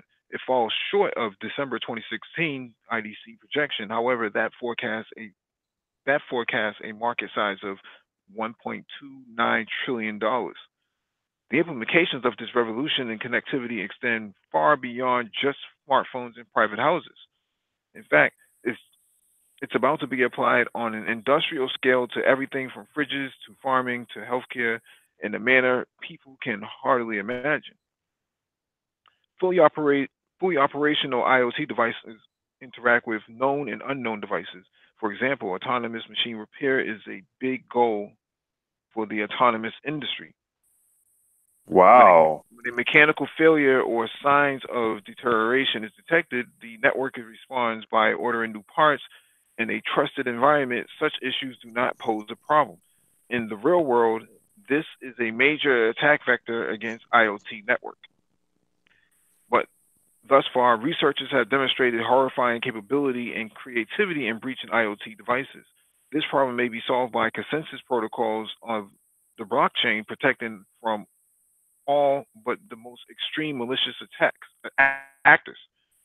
Each sensor forms its own code on the blockchain and record possession of the device and record possession of the device to each individual sensor and subsequent location. A barcode, NFC chip, RFID tag, and other tracking devices on the package will be read at each sensor on the way to your house, tracking the actions of the network components and probably verifying that record is another big goal for IoT. Such auditability improves analytics, network performance, legal compliance, and safety. The blockchain's immutable record is ideal for creating reliable networks histories. The blockchain model, based on cryptographically secured, immutable distributed ledger technology and consensus, could enhance IoT frameworks with more automated resource optimization and innate security by providing a distributed system of record for sharing data across a network of key stakeholders, embedded business terms for automated interactions between nodes in the system, hash-based security, verification of identity, and uh, authentication, consensus and agreement models for detecting bad actors and mitigating the threat, cost reductions, trusted data sets that can be shared among multiple stakeholders, thus replacing middlemen. The elimination of intermediaries, as well as automation of transactions across the value chain, will result in cost efficiencies. Consider, for example, the automation of the customs clearing process within a supply chain, which reduces the need for customs brokers. You know, I literally recall on a previous conversation we had on a Hangout where we discussed a scenario where something like this would be employed in, say, like high-rise buildings where there's sensors that are placed everywhere. And when those sensors detect any sort of seismic movement or any sort of shift, right? And let's just say that movement exceeds a predetermined or a preset measurement, like an eighth of an inch, a 16th of an inch, or something like that, then it automatically triggers some sort of change in the blockchain, and then signals out for a technician to come and check the certain foundational elements of the building and stuff like that. And we ran that scenario down like months ago. So to kind of just hear articles kind of speak to these applications of this stuff, man. It's I don't know. I think we're just we're on the ball with it in terms of how we see this stuff being deployed and rolled out. What do you think about that, Lino? Yeah. I remember saying that a while ago doing a construction thing. Instead of Mm-hmm. to make these buildings safer, you can put these devices in there and to monitor. Um, We literally had a conversation about that. Most new bridges that are newly built have these IoT sensors on there to determine whether or not there's shift in the alignment of the bridge, which would help them determine they need to shut down the road or shut down the bridge altogether. Mm-hmm. And not only that, they can put sensors that'll monitor the surrounding um, area, ground shipping to see if there's any seismic activity going in. So these things can be have a dual purpose in some sense in that. You mean like a seismic sensor? Yes. Okay. I mean, since it's going to be there anyway, you may as well get as much use cases out of it as possible. Blockchain it. Yeah, I Yeah, mean, yeah. Go ahead, Young Grizzly. um, another big thing for this is putting this all together so you can actually do things like couple this with signs for the roads, not just triggering technicians, but triggering changes in traffic patterns. Like this road is going to be closed, and then of Mm-hmm. course coupling that with apps like Waze, Google Maps, or other map or directional applications. Um, and even things like if they ever decide to go forward with it, like smart roads, if they start to put things like that into place, you can actually have smart roads that'll just direct people and lower commutes in a sense, and then also change the timing of lights. So Mm-hmm. when there's increased traffic due to a detour, then you could be like, oh, okay, well, I'm going to have to make these light changes quicker in this direction because of the increased traffic due to this road being closed down or under construction. Yeah, I can even see something like where, let's say, like a company like Bird, for example. I think so. All their scooters are like they're programmed through GPS, right, to limit the speed at like 15 miles an hour.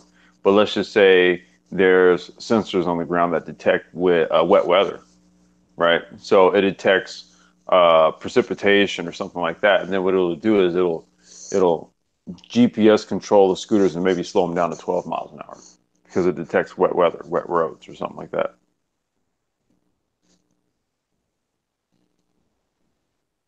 All right, let me jump to this next article.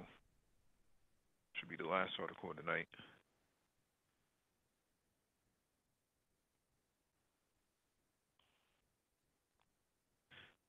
This one is from CRN.in. How blockchain and smart contracts are transforming the business landscape. Over the last several months, blockchain has dominated conversations in the business world. While the talk has largely been on cryptocurrencies till now, the blockchain concept itself has several practical use cases for, with massive implications for the global business ecosystem. One of them is smart contract, a set of sequential codes which can verify the effective execution of digital, legally binding contracts. A smart contract can be programmed to execute specific actions once a set of predefined criteria are met, thus reducing complex legal procedures into much simpler coded instructions. Furthermore, some of the key advantages that smart contracts offer over conventional contractual systems include eliminating the need for human intervention, transparent execution of contract terms, making contracts immutable, embedding trust even in multi-party contracts, eliminating middlemen required to carry out legal formalities, digitizing processes, thus ensuring greater savings in operating costs in the long term. Usability in business ecosphere. Businesses can adopt blockchain and smart contracts to automate financial transactions, record the exchange of goods and services, as well as transfer the ownership of assets. For instance, smart contracts can optimize real estate transactions by compiling multiple documents and creating paper deeds and contracts. All the information pertaining to a property can be entered into a smart contract.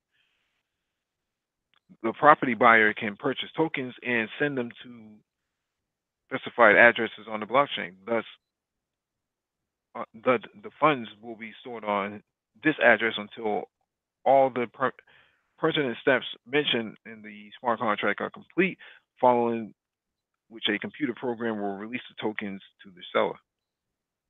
As far as banking or specific areas like trade finance are concerned, a permission blockchain driven by smart contracts can make for an extremely efficient solution. Such a system would include both banks and other financial service providers, along with regulators, with each being given controls over the nodes. Additionally, breaches on IoT devices are becoming increasingly common due to manufacturers overlooking critical security requirements. However, blockchain can cryptographically secure these devices, these devices and their infrastructure by automating resource optimization. This ensures that the distributed ledger, which shares data across the network, is encrypted, while contractual terms can be embedded into IoT-powered enterprise systems to automate interaction with various stakeholders. In addition, the systems can be programmed to detect potential threat actors and prevent breaches, protecting digital assets and intellectual property with smart contracts. So I didn't get to this earlier, but I just want to make some things clear about cybersecurity and IoT. Is that there's something called SDN, software defined networks. I'm pretty sure Young Grizzly probably understands what this is. What software defined networks has allowed, they actually have a framework in place for IoT. And what it has allowed is something called service chains. And what service chains does is it has services, security services available for IoT. So what you have is a firewall, you have an IPS, which is called an intrusion protection system, and then you have the VPN, right? So you have these three pieces of security as a service available for the IoT device that will be on the network, and then you factor in you can basically schedule out the behavior of the device by saying, well, at a certain amount of time in the day, what they call bandwidth calendaring. You can set up the device, each device, to actually communicate out. So they'll spin up a VPN, they'll connect out over a virtual private network through TLS that would allow the device to communicate out securely, have the firewall in place, have the intrusion protection in place to protect it from an outside threat actor, and do its transaction and then shut itself back down through a smart contract that would allow the device to be secure. So on one half, we're doing our job in cybersecurity, but the manufacturers aren't doing anything. So they're just shipping the device out dumb. This happens with PCs and Macs all the time, right? So a Mac doesn't have any antivirus software. Traditionally, Windows computers didn't come with antivirus software. Now they come with Windows Defender. But the point of the matter is that IoT devices are being shipped naked, but there are other measures in place that you can use to actually secure IoT devices. And blockchain just happens to be one of the measures, but the immediate measures would be SDN. So software-defined networking actually allows for granularization on the network. Young Grizzly, you have anything you want to add to that? There's a lot, but I'll keep it short. Software-defined networking is a big thing. At first, of course, it was in your ISPs on their backbone networks, allowing you to do things like dynamic routing of data at layer 2, which is hard to do because layer 2 is a little bit on the dumb side. So now you're having SD-WAN, So that's your software-defined WAN, and that's just allowing more redundancy and logic in terms of traffic patterns or bandwidth patterns, and choosing the right links and things like that. So it's adding more logic to your wide area network. And in terms of digitizing actual assets, this is something I forgot his name, but Veritasium. If you look that up, Veritasium, I believe is how you spell that. Um, I think Reggie Middleton. That's his name. Reggie Middleton. That's his platform. Veritasium, black guy. And one thing that he always talked about is digitizing or tokenizing actual real assets. So like even an ounce of gold, a home, um, and applying a smart contract with that, and going through all the AML, the anti-money laundering, and what's the other one? KYC, know your customer, going through all of that. So all that, a lot of people are trying to do that. That's kind of hard because just as Lionel put it earlier, there's a lot of complexities in all of that in terms of transferring assets with the laws that we have in place, and then how that works with technology. So, one thing you guys talked about even last night, fintech versus traditional finance. I think I call it tradfin. So traditional financial markets versus fintech, which is your new financial markets. So like tokenizing things is going to happen.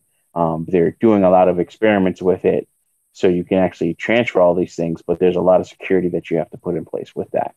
That's what I'll put into this one. I know. Everybody said the thoughts that was on my mind. Yeah. Okay.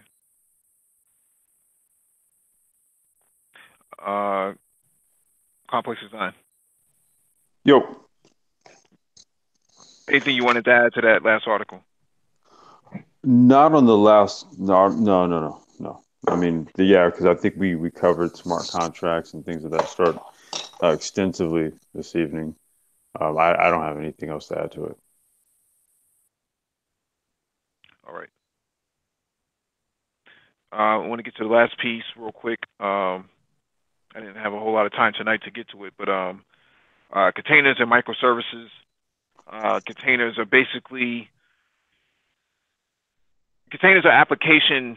virtualized application machines. So what a container does is it miniaturizes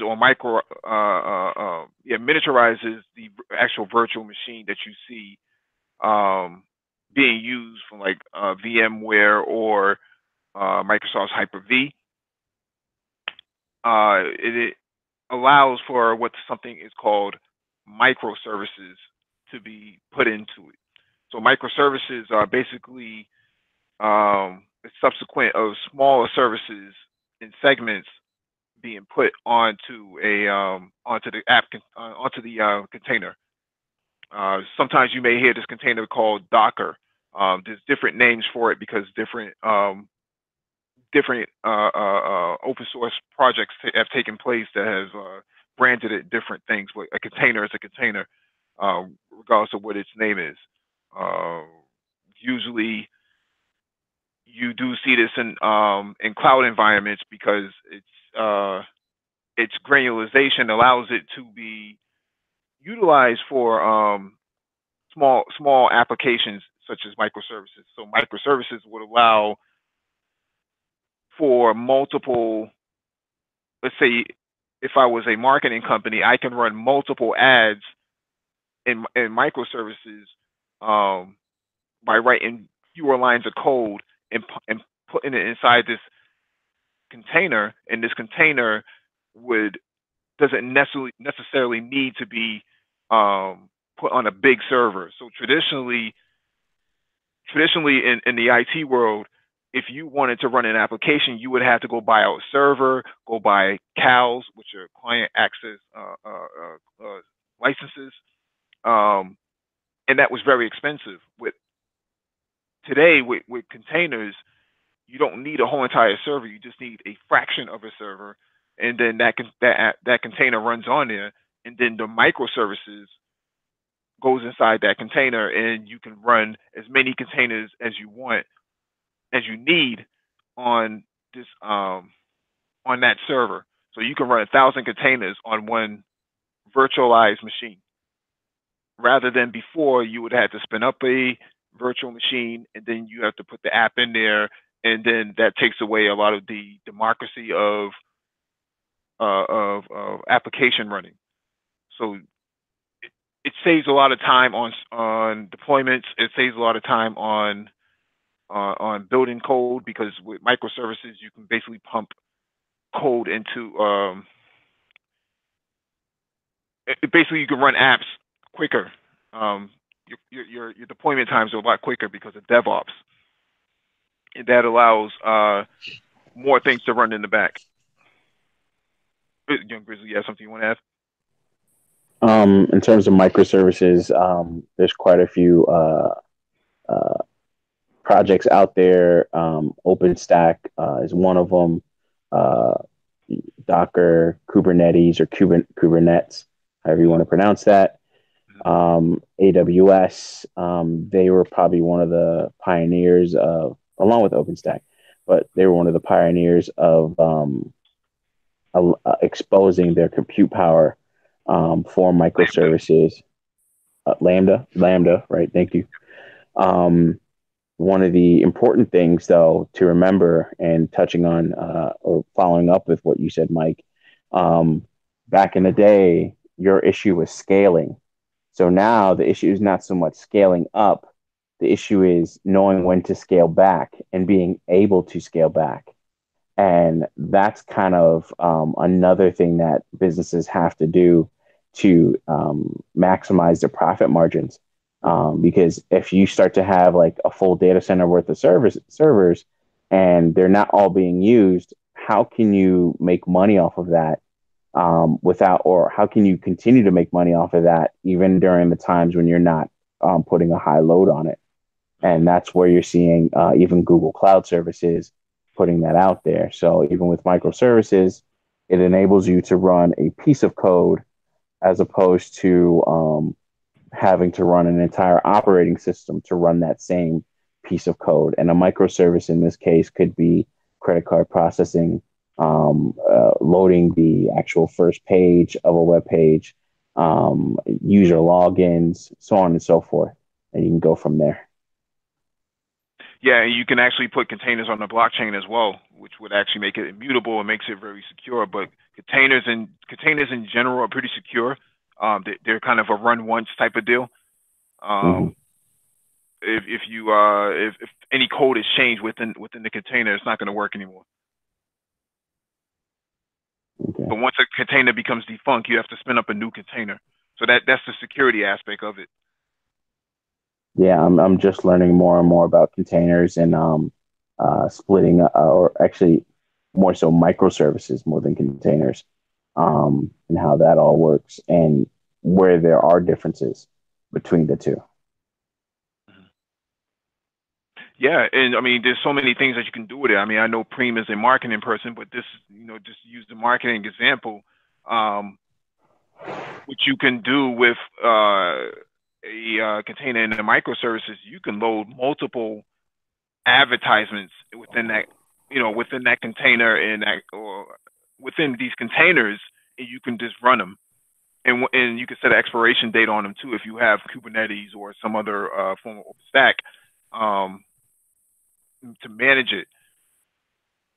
And you can set an expiration date on there. And once let's say you was running a Super Bowl ad, you can actually run all of those ads in these containers as a microservice, and then have the container shut down at the end of the Super Bowl, right? Because there's no need to keep it running.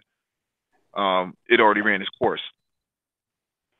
Yeah, Reynald Cherry said in the chat, containers are a thin veneer between processes. isolating resources between them, analogous to BDS jails. Also, another example of containers would be, in my eyes, would be zones from Open Indiana or Open Solaris platform, or even OpenVZ, which is probably even bigger though than containers. That was or virtualizing entire operating systems. These are even more cut down than that, and they just run in some cases just maybe even an if statement or just a single function that says if this then do that, and then that's all it runs every time it opens up. And with all these, these new AMD servers, these Epic servers, there's so much compute power available. You can just run, endless amounts of containers on here. Mm-hmm. So, I mean, that, and again, this touches back on what I said earlier about everything being virtualized. Now, and my reference to the movie Inception, and how you're virtualizing your virtual networks within virtual networks. So you're seeing quite a bit of nesting in the virtualization space of just networking and Mike, compute. I just wanted to read this. There's a comment in the chat here, Elkston, and I don't know if I've seen you here before, but welcome, man. This is one of the main goals of microservices is that they are disposable and don't maintain a lot of state. So the applications can be spun up and disposed at very little cost, and it's great for security, as you said, because it's an environment that can be disposed of and recreated quickly. Yep.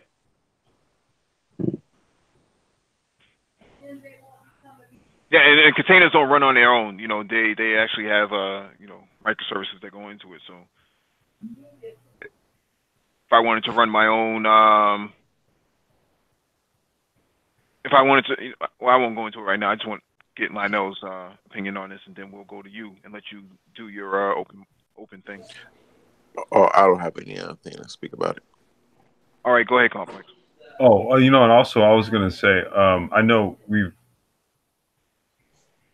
run a little long, so I didn't know if you still wanted to do that. If you want it, we can push that back to like another IoT or tech talk. How long is it going to take?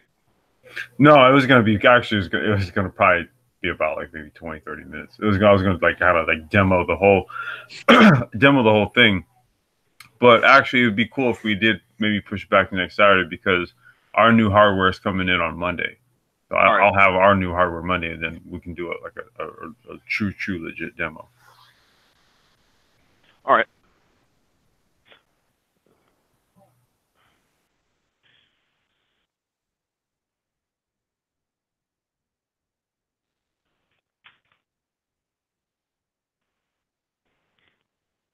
So if there's nothing else in the chat, I think we'll just shut it down for tonight.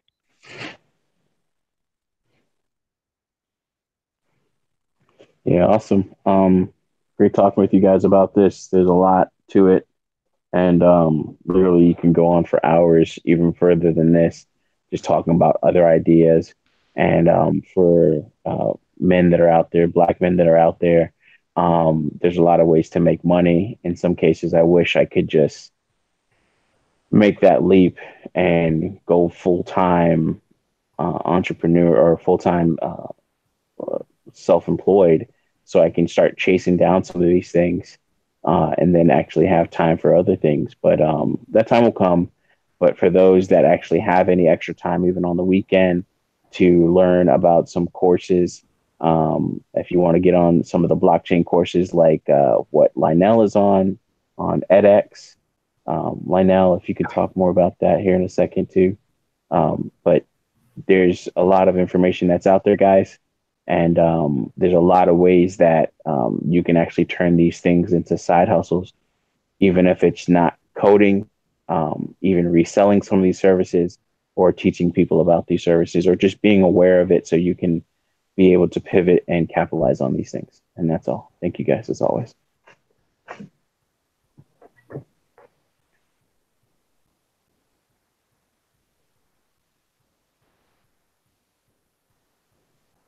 Lionel, are you there?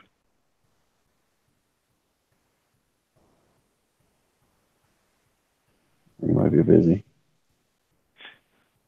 All right. Well, what we'll do is we'll shut it down, and we will see you guys on Monday for a CES coverage.